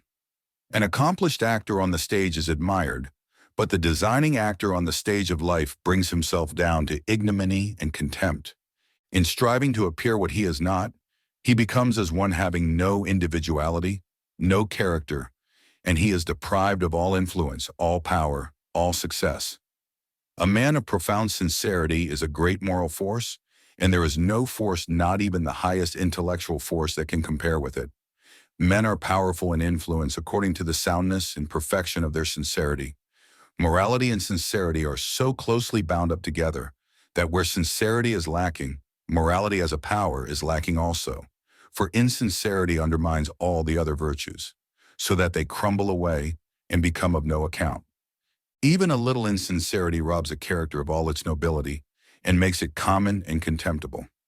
Falseness is so despicable a vice, and no man of moral weight can afford to dally with pretty compliments or play the fool with trivial and howsoever light in order to please, and he is no longer strong and admirable, but has become a shallow weakling whose mind has no deep well of power from which men can draw, and no satisfying richness to stir in them a worshipful regard. Even they who are for the moment flattered with the painted lie, or pleased with the deftly woven deception, will not escape those permanent undercurrents of influence which move the heart and shape the judgment to fixed and final issues, while these designed delusions create but momentary ripples on the surface of the mind. "I am very pleased with his attentions," said a woman of an acquaintance, "but I would not marry him." "Why not?" she was asked. "He doesn't ring true," was the reply. Ring true, a term full of meaning. It has reference to the coin which, when tested by its ring, emits a sound which reveals the sterling metal throughout, without the admixture of any base material. It comes up to the standard and will pass anywhere and everywhere for its full value. So with men, their words and actions emit their own peculiar influence. There is in them an inaudible sound which all other men inwardly hear and instinctively detect. They know the false ring from the true, yet know not how they know.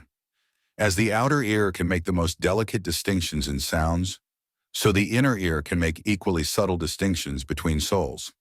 None are ultimately deceived but the deceiver. It is the blind folly of the insincere that, while flattering themselves upon their successful simulations, they are deceiving none but themselves. Their actions are laid bare before all hearts. There is at the hear of man a tribunal whose judgments do not miscarry. If the senses faultlessly detect, shall not the soul infallibly know? This inner infallibility is shown in the collective judgment of the race. This judgment is perfect, so perfect that in literature, art, science, invention, religion, in every department of knowledge, it divides the good from the bad, the worthy from the unworthy, the true from the false, zealously guarding and preserving the former, and allowing the latter to perish. The works, words, and deeds of great men are the heirlooms of the race, and the race is not careless of their value. 1,000 men write a book, and one only is a work of original genius. Yet the race singles out that one, elevates and preserves it, while it consigns the 999 copyists to oblivion. 10,000 men utter a sentence under a similar circumstance, and one only is a sentence of divine wisdom. Yet the race singles out that saying for the guidance of posterity, while the other sentences are heard no more. It is true that the race slays its prophets, but even that slaying becomes a test which reveals the true ring, and men detect its tureens. The slain one has come up to the standard, and the deed of his slaying is preserved as furnishing infallible proof of his greatness. As the counterfeit coin is detected and cast back into the melting pot, while the sterling coin circulates among all men and is valued for its worth, so the counterfeit word, deed, or character is perceived and is left to fall back into the nothingness from which it emerged, a thing unreal, powerless, dead. Spurious things have no value, whether they be bric-a-brac or men. We are ashamed of imitations that try to pass for the genuine article. Falseness is cheap. The masquerader becomes a byword. He is less than a man. He is a shadow, a spook, a mere mask. Trueness is valuable. The sound-hearted man becomes an exemplar. He is more than a man. He is a reality, a force, a molding principle. By falseness, all is lost. Even individuality dissolves, for falseness is non-entity, nothingness. By trueness, everything is gained, for trueness is fixed, permanent, real. It is all important that we be real, that we harbor no wish to appear other than what we are, that we simulate no virtue, assume no excellency, adopt no disguise. The hypocrite thinks he can hoodwink the world and the eternal law of the world. There is but one person that he hoodwinks, and that is himself, and for that the law of the world inflicts its righteous penalty. There is an old theory that the excessively wicked are annihilated. I think to be a pretender is to come as near to annihilation as a man can get, for there is a sense in which the man is gone, and in his place there is but a mirage of shams. The hell of annihilation which so many dread he has descended into. And to think that such a man can prosper is to think that shadows can do the work of entities and displace real men. If any man thinks he can build up a successful career on pretenses and appearances, let him pause before sinking into the abyss of shadows. For in insincerity there is no solid ground, no substance, no reality. There is nothing on which anything can stand, and no material with which to build. But there are loneliness, poverty, shame, confusion, fears, suspicions, weeping, groaning, and lamentations. For if there is one hell lower, darker, fouler than all others, it is the hell of insincerity. 4 beautiful traits adorn the mind of the sincere man. They are 1. Simplicity. 2. Attractiveness. 3. Penetration. 4. Power. Simplicity is naturalness. It is simple being, without fake or foreign adornment. Why are all things in nature so beautiful? Because they are natural. We see them as they are, no task they might wish to appear, for in sooth they have no wish to appear, for in sooth they have no wish to appear otherwise. There is no hypocrisy in the world of nature outside of human nature. The flower which is so beautiful in all eyes would lose its beautify in all eyes would nature we look upon reality, and its beauty and perfection gladden and amaze us. We cannot find anywhere a flaw and are conscious of our incapacity to improve upon anything, even to the most insignificant. Everything has its own peculiar perfection and shines in the beauty of unconscious simplicity.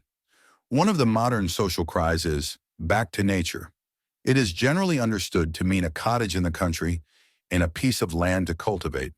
It will be of little use to go into the country if we take our shams with us, and any veneer which may cling to us can as well be washed off just where we are.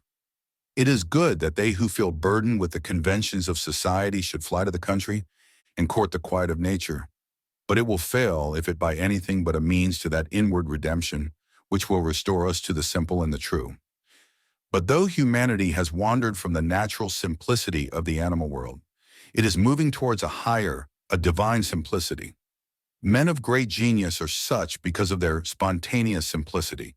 They do not foreign, they are. Lesser minds study style and effect. They wish to cut a striking figure on the stage of the world, and by that unholy wish, they are doomed to mediocrity. Said a man to me recently, "I would give 20 years of my life to be able to write an immortal hymn." With such an ambition, a man cannot write a hymn. He wants to pose. He is thinking of himself, of his own glory. Before a man can write an immortal hymn or create any immortal work, he must give, not 20 years of his life to ambition, but his can do anything great, and must sing, paint, write, out of 10,000 bitter experiences, 10,000 failures, 10,000 conquests, 10,000 joys. He must know Gethsemane. He must work with blood and tears. Retaining his intellect and moral powers, and returning to simplicity, a man becomes great. He forfeits nothing real. Only the shams are cast aside, revealing the standard gold of character. Where there is sincerity, there will always be simplicity, a simplicity of the kind that we see in nature, the beautiful simplicity of truth. Attractiveness is the direct outcome of simplicity.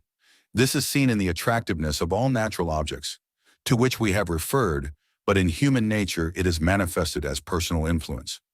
Of recent years, certain pseudomystics have been advertising to sell the secret of personal magnetism for so many dollars, by which they purport to show vain people how they can make themselves attractive to others by certain occult means, as though attractiveness can be bought and sold and put on and off like powder and paint.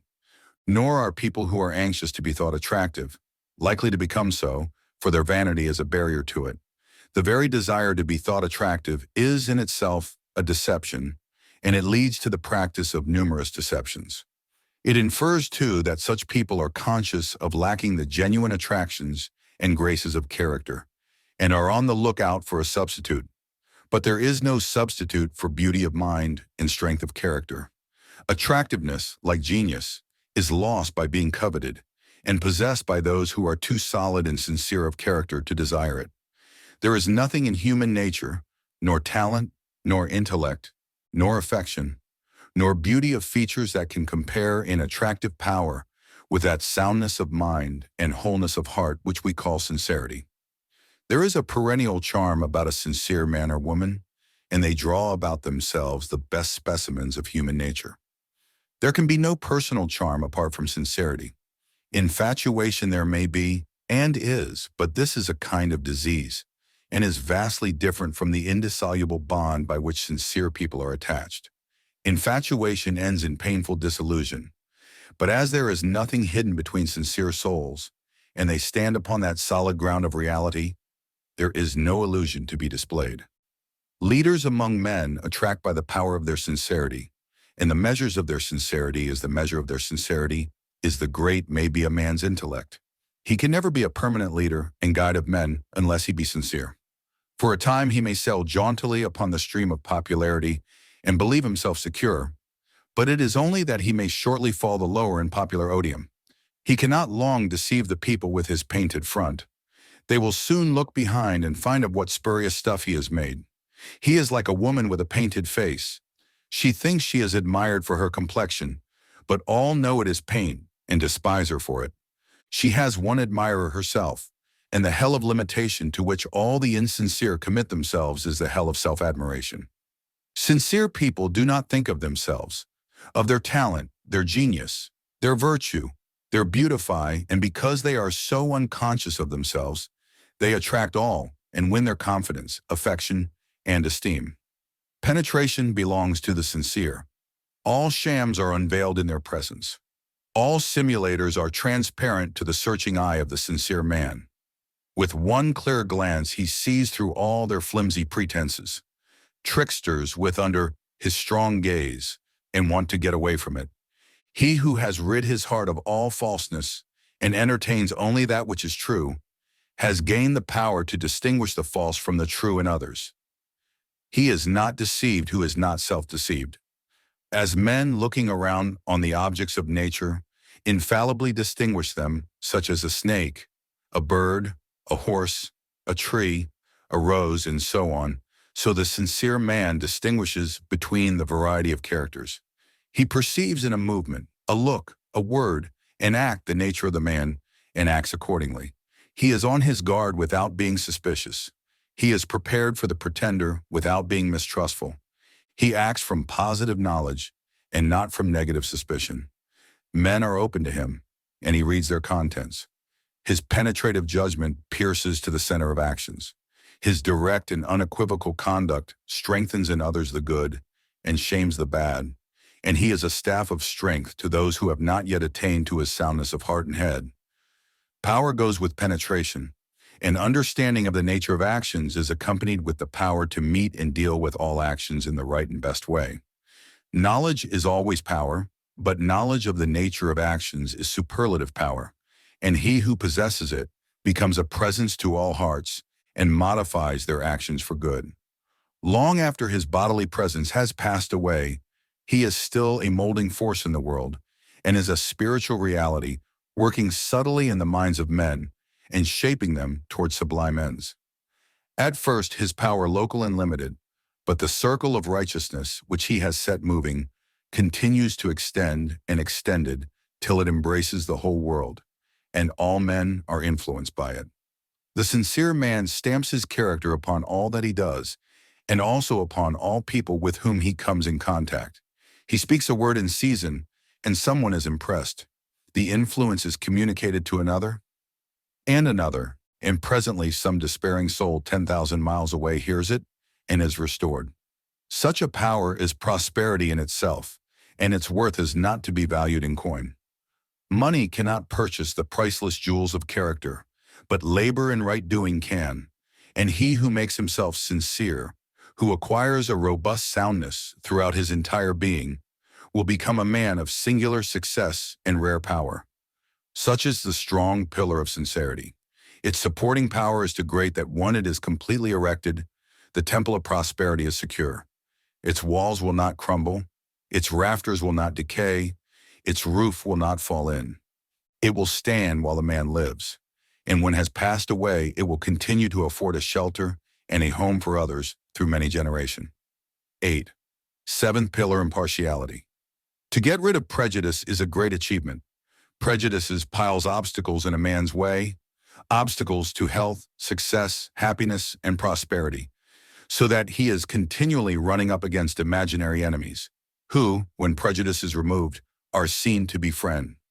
Life, indeed, a sort of obstacle race to the man of prejudice, a race wherein the obstacles cannot be negotiated and the goal is not reached, whereas to the impartial man, life is a day's walk in a pleasant country with refreshment and rest at the end of the day. To acquire impartiality, a man must remove that innate egotism which prevents him from seeing anything from any point of view other than this own. A great task truly, but a notable and one that can be well begun now, even if it cannot be finished. Truth can remove mountains, and prejudice is a range of mental mountains beyond which the partisan does not see, and of which he does not believe there is any beyond. These mountains removed, however, there opens to the view the unending vista of mental variety, blended in one glorious picture of light and shade, of color and tone, gladdening beholding eyes. By clinging to stubborn prejudice, what joys are missed, what friends are sacrificed, what happiness is destroyed, and what prospects are blighted. And yet freedom from prejudice is a rare thing. There are few men who are not prejudiced partisans upon the subjects which are of interest to them. One rarely meets a man that will dispassionately discuss his subject from both sides, considering all the facts and weighing all the evidence so as to arrive at truth on the matter. Each partisan has his own case to make out. He is not searching for truth, for he is already convinced that his own conclusion is the truth, and that all else is error. But he is defending his own case and striving for victory. Neither does he attempt to prove that he has the truth by a calm array of facts and evidence, but defends his position with more or less heat and agitation. Prejudice causes a man to form a conclusion, sometimes without any basis of fact or knowledge, and then to refuse to consider anything which does not support that conclusion. And in this way, prejudice is a complete barrier to the attainment of knowledge. It binds a man down to darkness and ignorance, and prevents the development of his mind in the highest and noblest directions.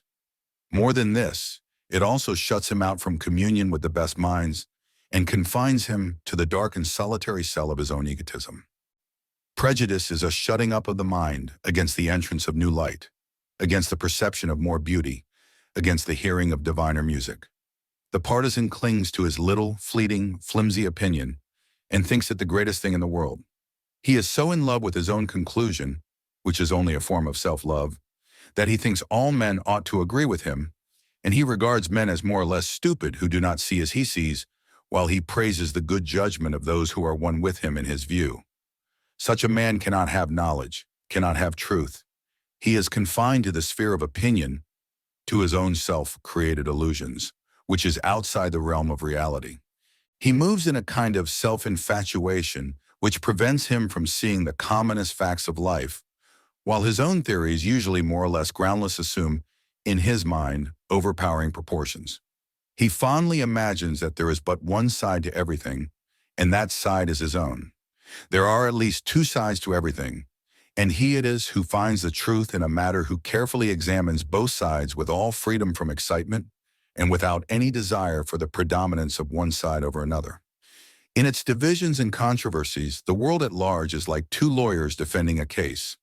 The counsel for the prosecution presents all the facts which prove his side, while counsel for the defense presents all the facts which support his contention, and each belittles or ignores, or tries to reason away, the facts of the other. The judge in the case, however, is like the impartial thinker among men. Having listened to all the evidence on both sides, he compares and sifts it so as to form an impartial summing up in the cause of justice. Not that this universal partiality is a bad thing, nor as in all other extremes. Nature here reduces the oppositions of conflicting parties to a perfect balance. Moreover, it is a factor in evolution. It stimulates men to think who have not yet developed the power to rouse up vigorous thought at will. And it is a phase through which all men have to pass, but it is only byway in a tangled, confused, and painful one towards the great highway of truth. It is the hour of which impartiality is the perfect round. The partisan sees a portion of the truth and thinks it the whole, but the impartial thinker sees the whole truth, which includes all sides. It is necessary that we find truth in sections, as it were, until, having gathered up all the parts, we may piece them together and form the perfect circle, and the forming of such circle is the attainment of impartiality. The impartial man examines, weighs, and considers, with freedom from prejudice and from likes and dislikes. His one wish is to discover the truth. He abolishes preconceived opinions and lets facts and evidence speak for themselves. He has no case to make out for himself, for he knows that truth is unalterable, that his opinions can make no difference to it, and that it can be investigated and discovered. He thereby escapes a vast amount of friction and nervous wear and tear to which the feverish partisan is subject. And in addition, he looks directly upon the face of reality and so becomes tranquil and peaceful. So rare is freedom from prejudice that wherever the impartial thinker may be, he is sure sooner or later to occupy a very high position in the estimation of the world and in the guidance of its destiny. Not necessarily an office in worldly affairs, for that is improbable, but an exalted position in the sphere of influence. There may be such a one now, and he may be a carpenter, a weaver, a clerk. He may be in poverty or in the home of a millionaire. He may be short or tall or of any complexion. But whatever and wherever he may be, he has, though unknown, already begun to move the world and will one day be universally recognized as a new force and creative center in evolution. There was one such some 1900 years ago. He was only a poor, unlettered carpenter. He was regarded as a madman by his own relatives, and he came to an ignominious end in the eyes of his countrymen, but he sowed the seeds of an influence which has altered the whole world. There was another such in India some 25 centuries ago. He was accomplished, highly educated, and was the son of a capitalist and landed proprietor, a petty king. He became a penniless, homeless mendicant, and today 1/3 of the human race worship at his shrine and are restrained and elevated by his influence. Beware when the great God lets loose a thinker on this plane, says Emerson, and a man is not a thinker who is bound by prejudice. He is merely the strenuous upholder of an opinion. Every idea must pass through the medium of his particular prejudice and receive its color, so that dispassionate thinking and impartial judgment are rendered impossible. Such a man sees everything only in its relation, or imagined relation, to his opinion, whereas the thinker sees things as they are. The man who has so purified his mind of prejudice and of all the imperfections of egotism as to be able to look directly upon reality has reached the acme of power. He holds in his hands, as it were, the vastest influence, and he will wield this power whether he knows it or not. It will be inseparable from his life and will go from him as perfume from the flower. It will be in his words, his deeds, in his bodily postures and the motions of his mind, even in his silence, in the stillness of his frame. Wherever he goes, even though he should fly to the desert, he will not escape this lofty destiny. For a great thinker is the center of the world. By him all men are held in their orbits, and all thought gravitates towards him. The true thinker lives above and beyond the seething whirlpool of passion in which mankind is engulfed. He is not swayed by personal consideration, for he has grasped the importance of impersonal principles, and being thus a non-combatant in the clashing warfare of egotistic desires, he can, from the vantage ground of an impartial but not indifferent watcher, see both sides equally and grasp the cause and meaning of the fray. Not only the great teachers, but the greatest figures in literature are those who are free from prejudice, who, like true mirrors, affect things impartially. Such are Whitman, Shakespeare, Balzac, Emerson, Homer. These minds are not local, but universal. Their attitude is cosmic and not personal. They contain within themselves all things and beings, all worlds and laws. They are the gods who guide the race, and who will bring it at last out of its fever of passion into their own serene land. The true thinker is the greatest of men, and his destiny is the most exalted. The altogether impartial mind has reached the divine, and it basks in the full daylight of reality. The four great elements of impartiality are 1. Justice, 2. Patience, 3. Calmness, 4. Wisdom. Justice is the giving and receiving of equal values. What is called striking a hard bargain is a kind of theft. It means that the purchaser gives value for only a portion of his purchase, the remainder being appropriated as clear gain. The seller also encourages it by closing the bargain. The just man does not try to gain an advantage. He considers the true values of things and molds his transactions in accordance therewith. He does not let what will pay come before what is right, for he knows that the right pays best in the end. He does not seek his own benefit to the disadvantage of another, for he knows that a just action benefits equally and fully both parties to a transaction. If one man's loss is another man's gain, it is only that the balance may be adjusted later on. Unjust gains cannot lead to prosperity, but are sure to bring failure. A just man could no more take from another an unjust gain by what is called a smart transaction that he could take it by picking his pocket. He would regard the one as dishonest as the other. The bargaining spirit in business is not the true spirit of commerce. It is the selfish and thieving spirit which wants to get something for nothing. The upright man purges his business of all bargaining and builds it one the more dignified basis of justice. He supplies a good article at its right price and does not alter. He does not soil his hands with any business which is tainted with fraud. His goods are genuine and they are properly priced. Customers who try to beat down a tradesman in their purchases are degrading themselves. Their practice assumes one or both of two things, namely that either the tradesman is dishonest and is overcharging, a low, suspicious attitude of mind, or that they are eager to cajole him out of his profit, an equally base attitude, and so benefit by his loss. The practice of bearing down is altogether a dishonest one, and the people who pursue it most assiduously are those who complain most of being imposed on. And this is not surprising, seeing that they themselves are all the time trying to impose upon others. On the other hand, the tradesman who is anxious to get all he can out of his customers, irrespective of justice and the right values of things, is a kind of robber and is slowly poisoning his success, for his deeds will assuredly come home to him in the form of financial ruin. Said a man of 50 to me other day, "I have just discovered that all my life I have been paying 50% more for everything than I ought to." A just man cannot feel that he has ever paid too much for anything, for he does not close with any transaction which he considers unjust. But if a man is eager to get everything at half price, then he will be always meanly and miserably mourning that he is paying double for everything. The just man is glad to pay full value for everything, whether in giving or receiving, and his mind is untroubled and his days are full of peace. Let a man above all avoid meanness, and strive to be ever more and more perfectly just. For if not just, he can be neither honest, nor generous, nor manly, but is a kind of disguised thief trying to get all he can, and give back as little as possible. Let him eschew all bargaining, and teach bargainers a better way by conducting his business with that exalted dignity which commands a large and meritorious success. Patience is the brightest jewel in the character of the impartial man.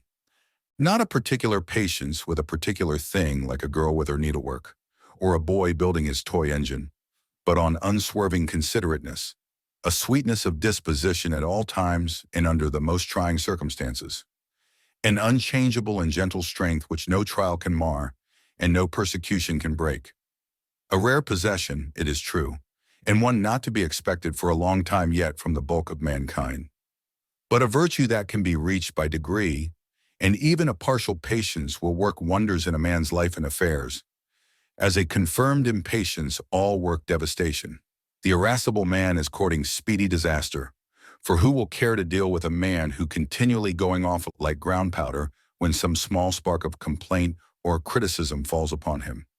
Even his friends will one by one desert him, for who would court the company of a man who rudely assaults him with an impatient and fiery tongue over every little difference or misunderstanding?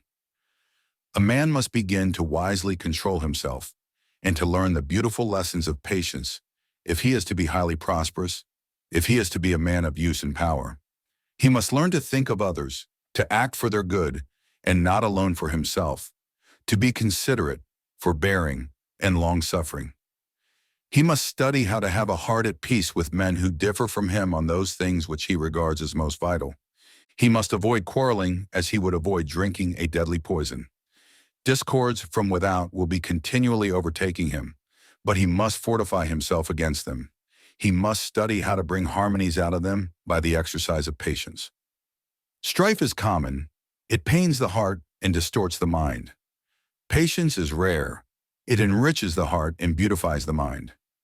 Every cat can spit and fume. It requires no effort, but only a looseness of behavior. It takes a man to keep his mornings through all events and to be painstaking and patient with the shortcomings of humanity. But patience wins.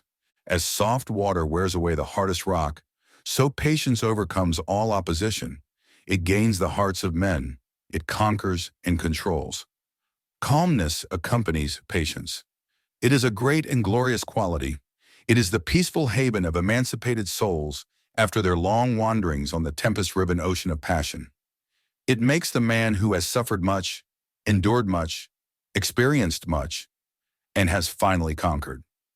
A man cannot be impartial who is not calm. Excitement, prejudice, impartiality spring from disturbed passions. When personal feeling is thwarted, it rises and seethes like a stream of water that is dammed. The calm man avoids this disturbance by directing his feeling from the personal to the impersonal channel. He thinks and feels for others as well as for himself. He sets the same value on other men's opinions as on his own. If he regards his own work as important, he sees also that the work of other men is equally important. He does not contend for the merit of his own against the demerit of that of others. He is not overthrown, like Humpty Dumpty, with a sense of self-importance. He has put aside egotism for truth, and he perceives the right relations of things.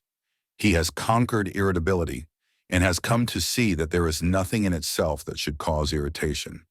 As well be irritable with a pansy because it is not a rose, as with a man because he does not see as you see. Minds differ, and the calm man recognizes the differences as facts in human nature. The calm, impartial man is not only the happiest man, he also has all his powers at his command. He is sure, deliberate, executive, and swiftly and easily accomplishes in silence what the irritable man slowly and laboriously toils through with much nice. His mind is purified, poised, concentrated, and is ready at any moment to be directed upon a given work with unerring power. In the calm mind, all contradictions are reconciled, and there is radiant gladness and perpetual peace. As Emerson puts it, calmness is joy fixed and habitual. One should not confound indifference with calmness, for it is at the opposite extreme.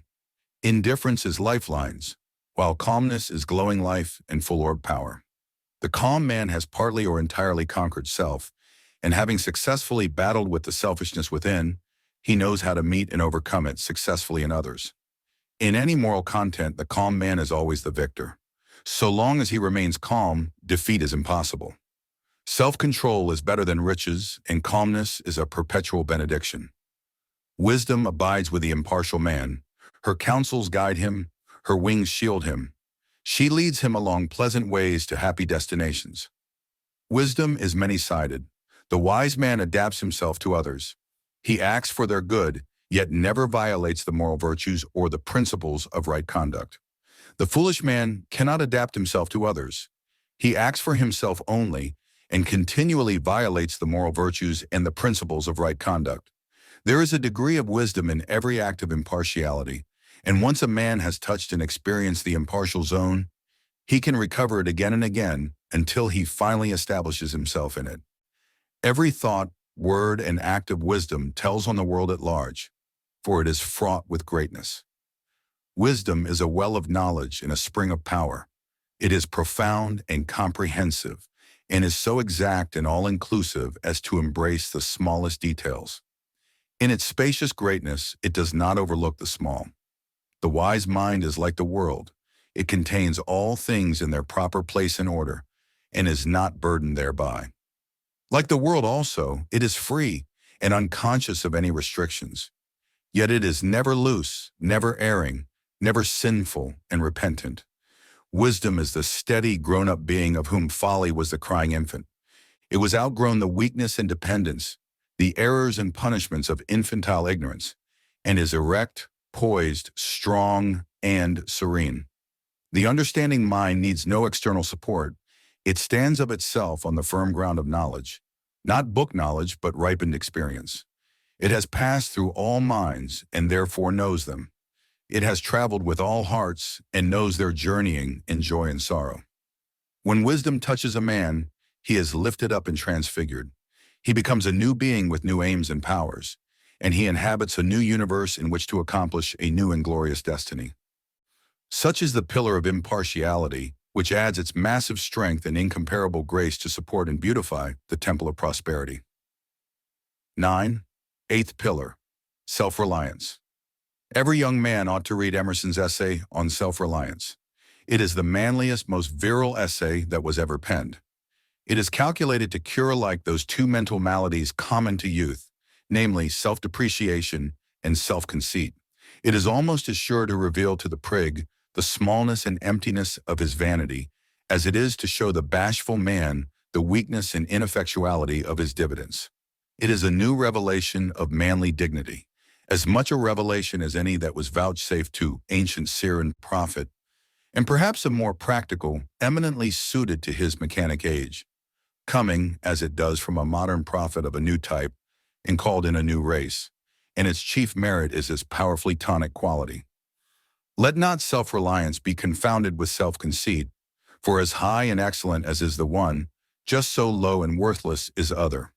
There cannot be anything mean in self-reliance, while in self-conceit there cannot be anything great.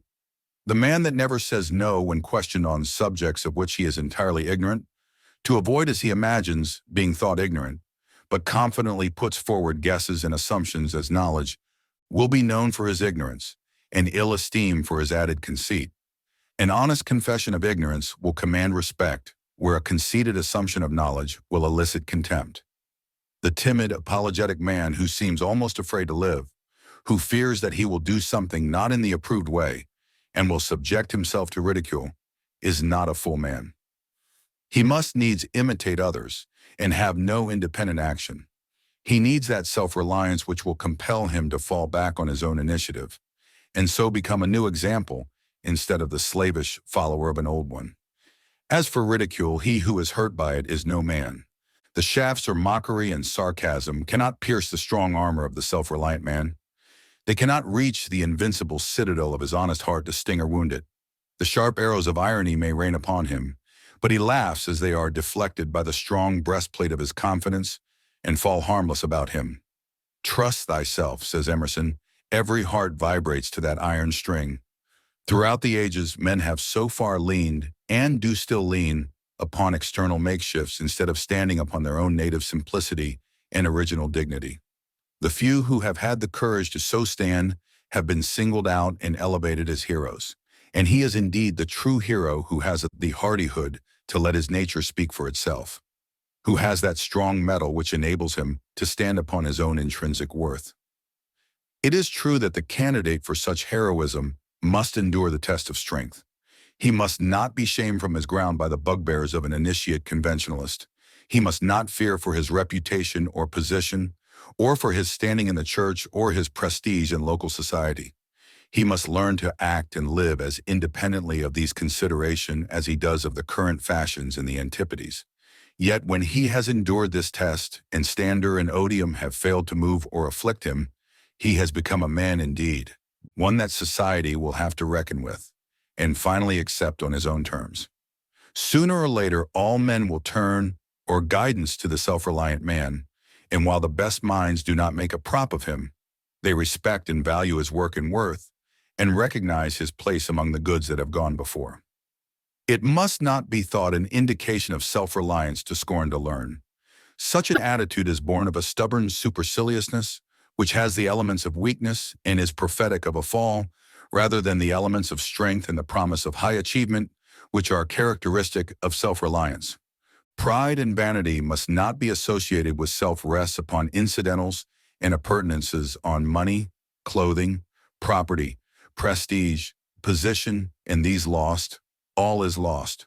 Self-reliance rests upon essentials and principles on worth, probity, purity, sincerity, character, truth, and whatever may be lost is of little account, for these are never lost. Pride tries to hide its ignorance by ostentation and assumption, and is unwilling to be thought a learner in any direction. It stands during its little fleeting day on ignorance and appearance, and the higher it is lifted up today, the lower it will be cast down tomorrow. Self-reliance has nothing to hide and is willing to learn. And while there can be no humility where pride is, self-reliance and humility are compatible. Nay more, they are complementary, and the sublime form of self-reliance is only found associated with the profoundest humility. Extremes meet, says Emerson, and there is no better example than the haughtiness of humility. No aristocrat, no prince born to the purple, can begin to compare with the self-respect of the saint. Why is he so lowly but that he knows that he can well afford it, resting on the largeness of God in him? It was Buddha who, I this particular said, "Those who, either now or after I am dead, shall be a lamp unto themselves, relying upon themselves only, and not relying upon any external help, but holding fast to the truth as their lamp, and seeking their salvation in the truth alone, shall not look for assistance to anyone beside themselves. It is they among my disciples who shall reach the very topmost height, but they must be willing to learn." In this saying, the repeated insistence on the necessity for relying upon oneself alone, coupled with the final exhortation to be eager to learn, is the wisest utterance on self-reliance that I know. In it, the great teacher comprehends that perfect balance between self-trust and humility which the man of truth must acquire. Self-trust is the essence of heroism. All great men are self-reliant, and we should use them as teachers and exemplars, and not as props and perambulators. A great man comes who leans upon no one, but stands alone in the solitary dignity of truth, and straightway the world begins to lean upon him, begins to make him an excuse for spiritual indolence and a destructive self-abasement. Better than cradling our vices in the strength of the great would it be to newly light our virtues at their luminous lamp. If we rely upon the light of another, darkness will overtake us. But if we rely upon our own light, we have but to keep it burning. We may both draw light from another and communicate it, but to think it sufficient while our own lamp is rusting in neglect is shortly to find ourselves abandoned in darkness. Our own inner light is the light which never fails us. What is the inner light of the Quakers but another name for self-reliance? We should stand upon what we are, not upon what another is. But I am so small and poor, you say. Well, stand upon that smallness, and presently it will become great. A babe must needs suckle and cling, but not so man.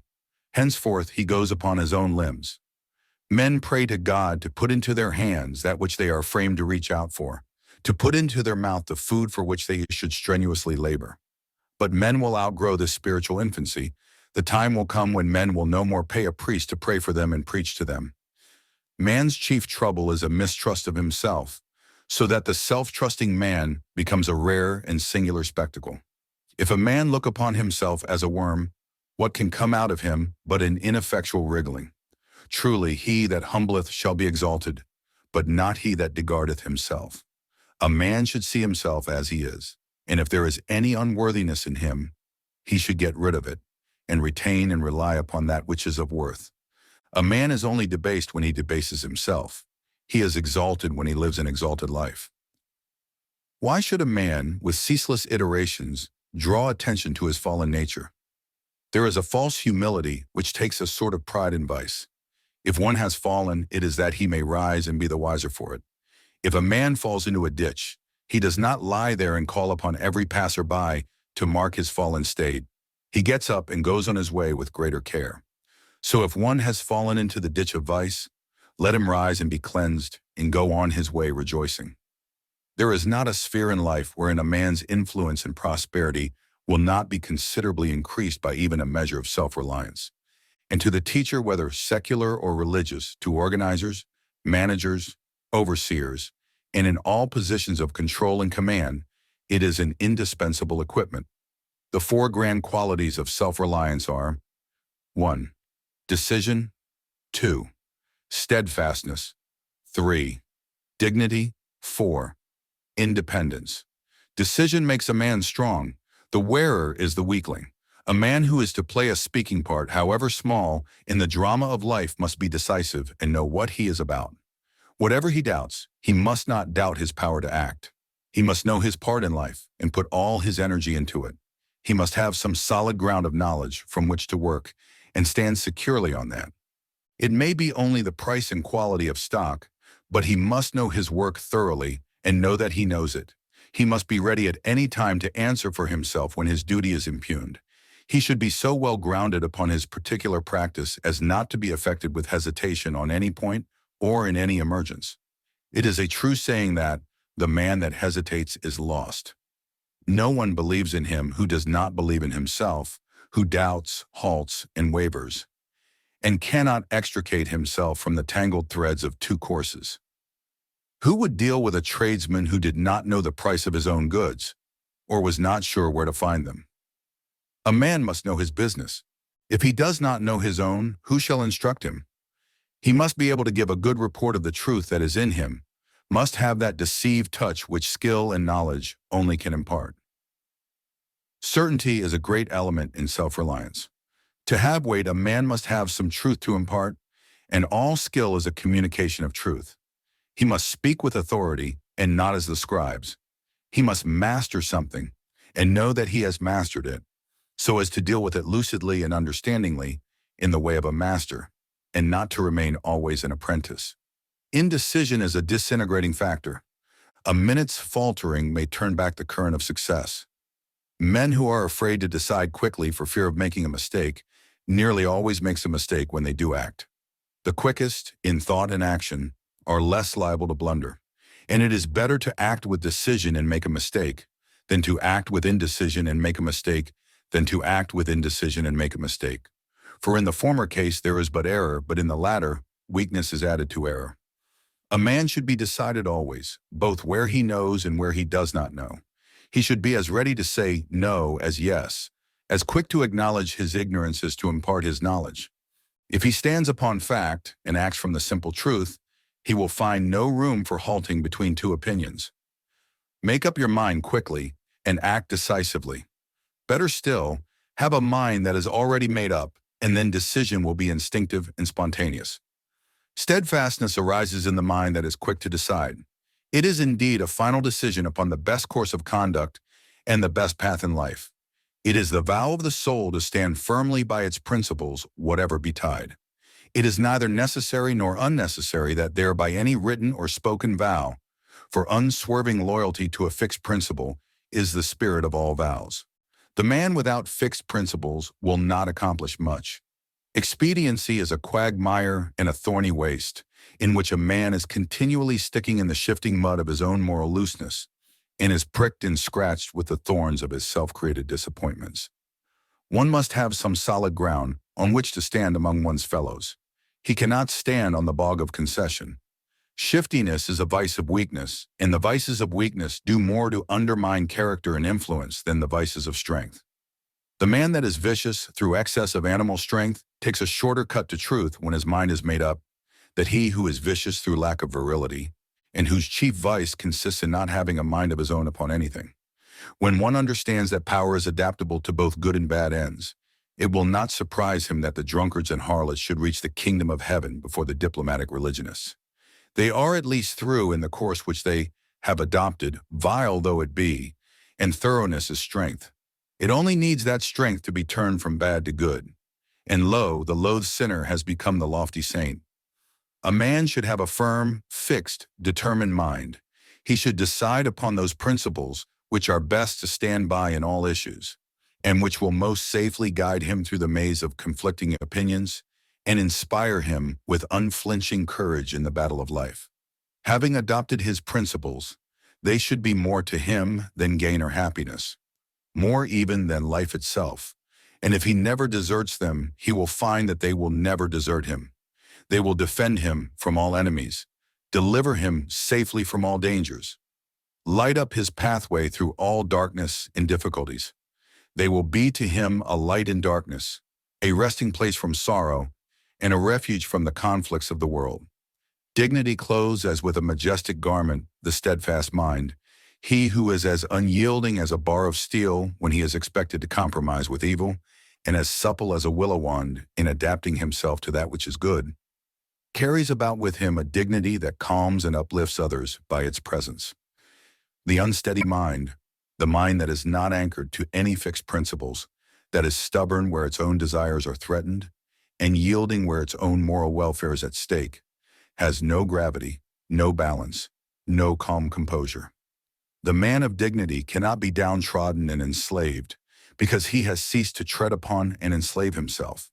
He at once disarms with a look, a word, a wise and suggestive silence, any attempt to demean him. His mere presence is a wholesome reproof to the flippant and the unseemly, while it is a rock of strength to the lover of the good. But the chief reason why the dignified man commands respect is not only that he is supremely self-respecting, but that he graciously treats all others with a due esteem. Pride loves itself and treats those beneath it with supercilious contempt, for love of self and contempt for others are always found together in equal degrees, so that the greater the self-love, the greater the arrogance. True dignity arises not from self-love, but from self-sacrifice, that is, from unbiased adherence to a fixed central principle. The dignity of the judge arises from the fact that in the performance of his duty, he sets aside all personal consideration and stands solely upon the law. His little personality, impermanent and fleeting, becomes nothing, while the law, enduring and majestic, becomes all. Should a judge in deciding a case forget the law and fall into personal feeling and prejudice, his dignity would be gone. So with the man of stately purity of character, he stands upon the divine law and not upon personal feeling. For immediately a man gives way to passion, he has sacrificed dignity and takes his place as one of the multitude of the unwise and uncontrolled. Every man will have composure and dignity in the measure that he acts from a fixed principle. It only needs that the principle be right and therefore unassailable. So long as man abides by such a principle and does not waver or descend into the personal element, attacking passions, prejudices, and interests, however powerful, will be weak and ineffectual before the unconquerable strength of an incorruptible principle, and will at last yield their combined and unseemly confusion to his single and majestic right. Independence is the birthright of the strong and well-controlled man. All men love and strive for liberty. All men aspire to some sort of freedom. A man should labor for himself or for the community. Unless he is a cripple, a chronic invalid, or is mentally irresponsible, he should be ashamed to depend upon others for all he has, giving nothing in return. If one imagines that such a condition is freedom, let him know that it is one of the lowest forms of slavery. The time will come when, to be a drone in the human hive, even as matters are now, a respectable drone and not a poor tramp, will be a public disgrace and will be no longer respectable.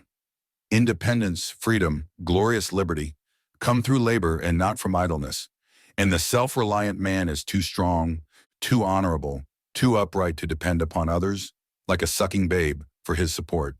He earns, with hand or brain, the right to live as becomes a man and a citizen, and this he does whether born rich or poor, for riches are no excuse for idleness.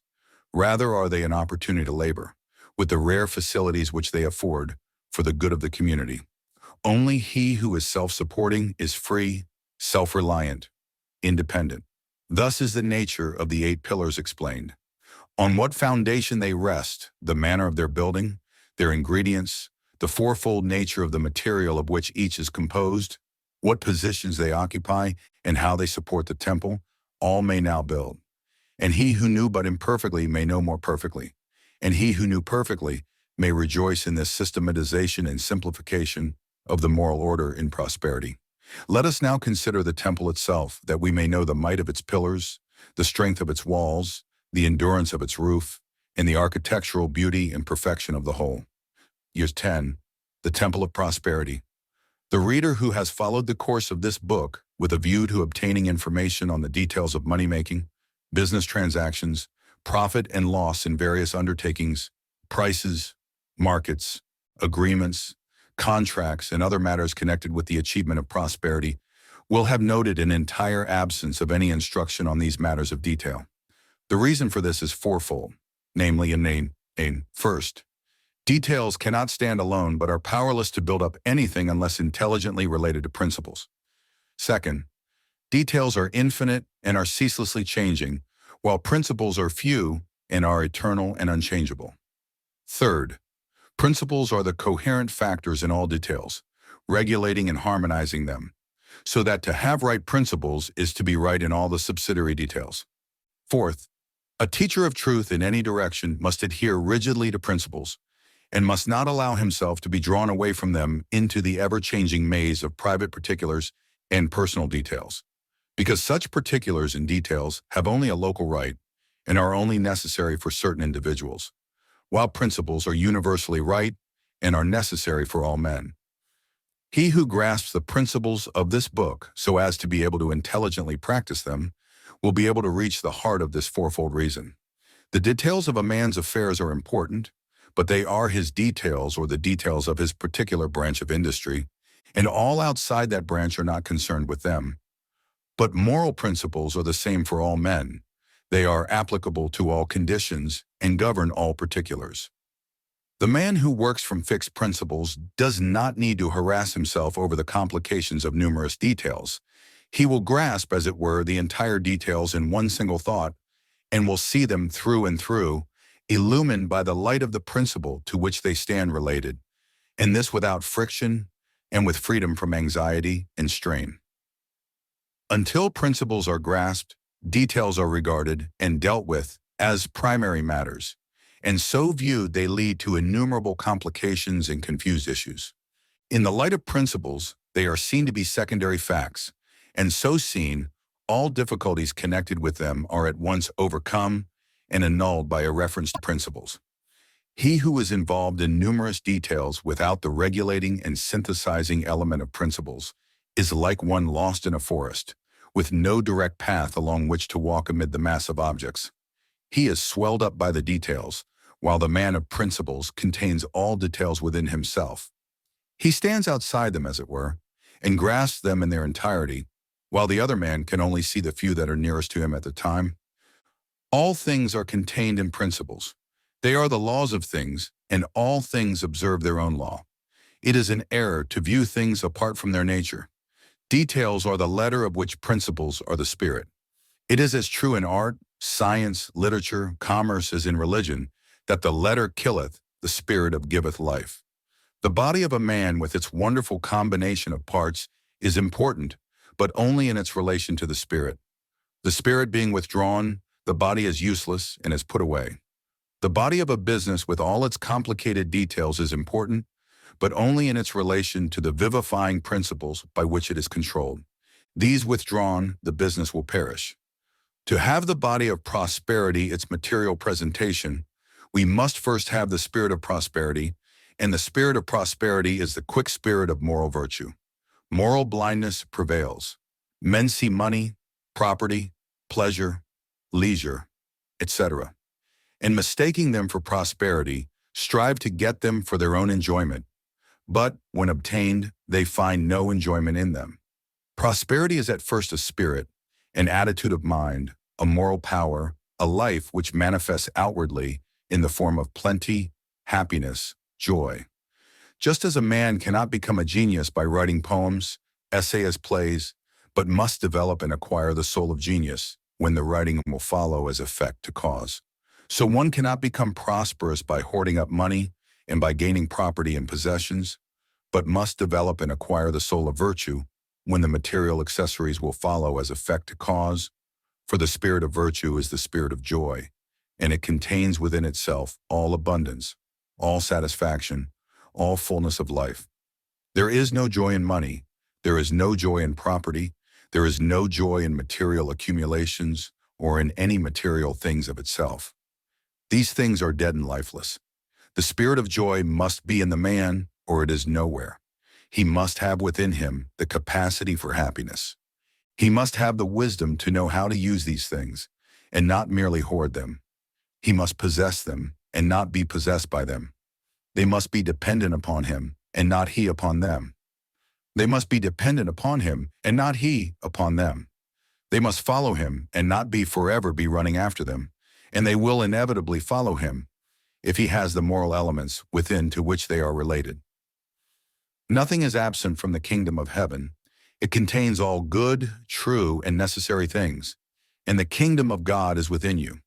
I know rich people who are supremely happy because they are generous, magnanimous, pure, and joyful.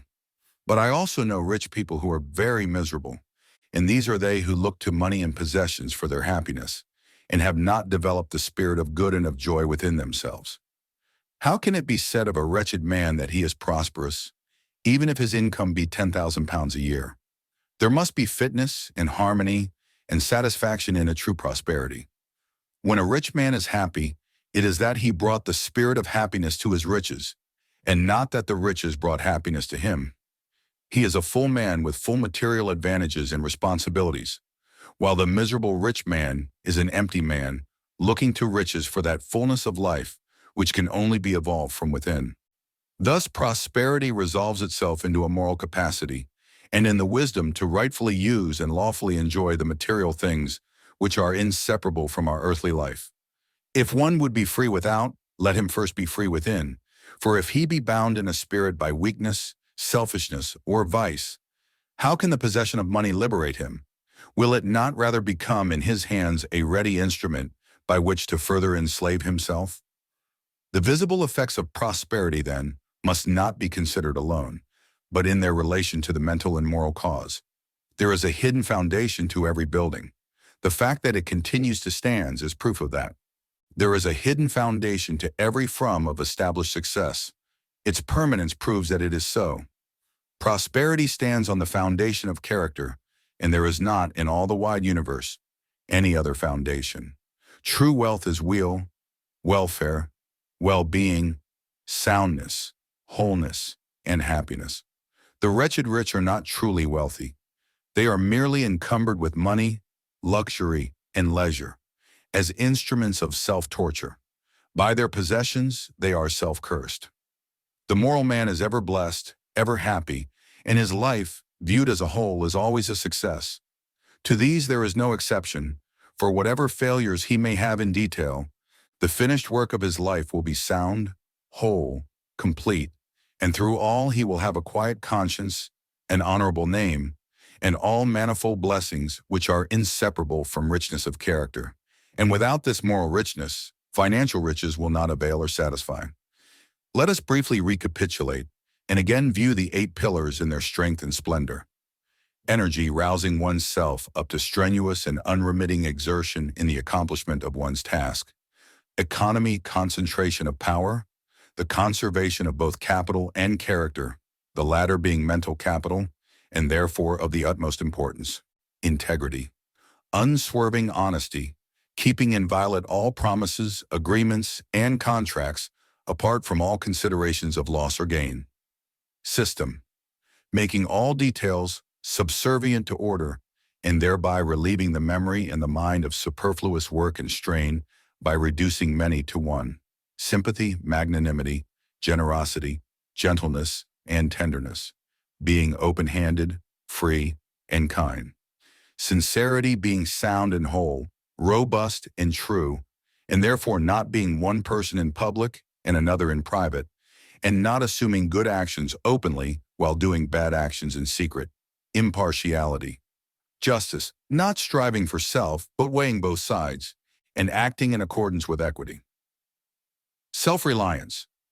Looking to oneself only for strength and support by standing on principles which are fixed and invincible, and not relying upon outward things which at any moment may be snatched away.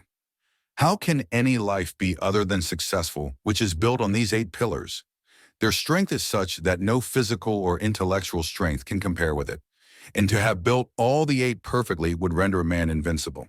It will be found, however, that men are often strong in one or several of these qualities, and weak in others, and it is this weak element that invites failure. It is foolish, for instance, to attribute a man's failure in business to his honesty. It is impossible for honesty to produce failure. The cause of failure must be looked for in some other direction, in the lack, and not the possession, of some good necessary quality. Moreover, such attribution of failure to honesty is a slur on the integrity of commerce, and a false indictment of those men, numerous enough, who are honorably engaged in trade. A man may be strong in energy, economy, and system, but comparatively weak in the other 5. Such a man will just fail of complete success by lacking one of the 4 corner pillars, namely, integrity. His temple will give way at that weak corner, for the first 4 pillars must be well built before the temple of prosperity can stand secure. They are the first qualities to be acquired in a man's moral evolution, and without them, the second 4 cannot be possessed. Again, if a man be strong in the first 3 and lack the 4th, the absence of order will invite confusion and disaster into his affairs. And so on with any partial combination of these qualities, especially of the first four. For the second four are of so lofty a character that at present men can but possess them, with rare exceptions, in a more or less imperfect form. The man of the world, then, who wishes to secure an abiding success in any branch of commerce, or in one of the many lines of industry in which men are commonly engaged, must build into his character, by practice, the first four moral pillars. By these fixed principles he must regulate his thought, his conduct, and his affairs, consulting them in every difficulty, making every detail serve them, and above all, never deserting them under any circumstance to gain some personal advantage or to save some personal trouble. For to so desert them is to make oneself vulnerable to the disintegrating elements of evil, and to become assailable to accusations from others. He who so abides by these four principles will achieve a full measure of success in his own particular work, whatever it may be. His temple of prosperity will be well built and well supported, and it will stand secure. The perfect practice of these four principles is within the scope of all men who are willing to study them with that object in view, for they are so simple and plain that a child could grasp their meaning, and their perfection in conduct does not call for an unusual degree of self-sacrifice, though it demands some self-denial and personal discipline, without which there can be no success in this world of action. The second four pillars, however, are principles of a more profound nature, are more difficult to understand and practice, and call from the highest degree of self-sacrifice and self-effacement. Few at present can reach that detachment from the personal element which their perfect practice demands, but the few who accomplish this in any marked degree will vastly enlarge their powers and enrich their life, and will adorn their temple of prosperity with a singular and attractive beauty which will gladden and elevate all beholders long after they have passed away. But those who are beginning to build their temple of prosperity in accordance with the teaching of this book must bear in mind that a building requires time to erect, and it must be patiently raised up, brick upon brick and stone upon stone, and the pillars must be firmly fixed and cemented, and labor and care will be needed to make the whole complete. And the building of this inner mental temple is none the less real and substantial because invisible and noiseless. For in the raising up of his, as of Solomon's temple, which was 7 years in building, it can be said, there was neither hammer nor axe, nor any tool of iron heard in the house, while it was in the building. Even so, O reader, construct thy character, raise up the house of thy life, and build up thy temple of prosperity. Be not as the foolish who rise and fall upon the uncertain flux of selfish desires, but be at peace in thy labor, crown thy career with completeness, and so be numbered among the wise who, without uncertainty, build upon a fixed and secure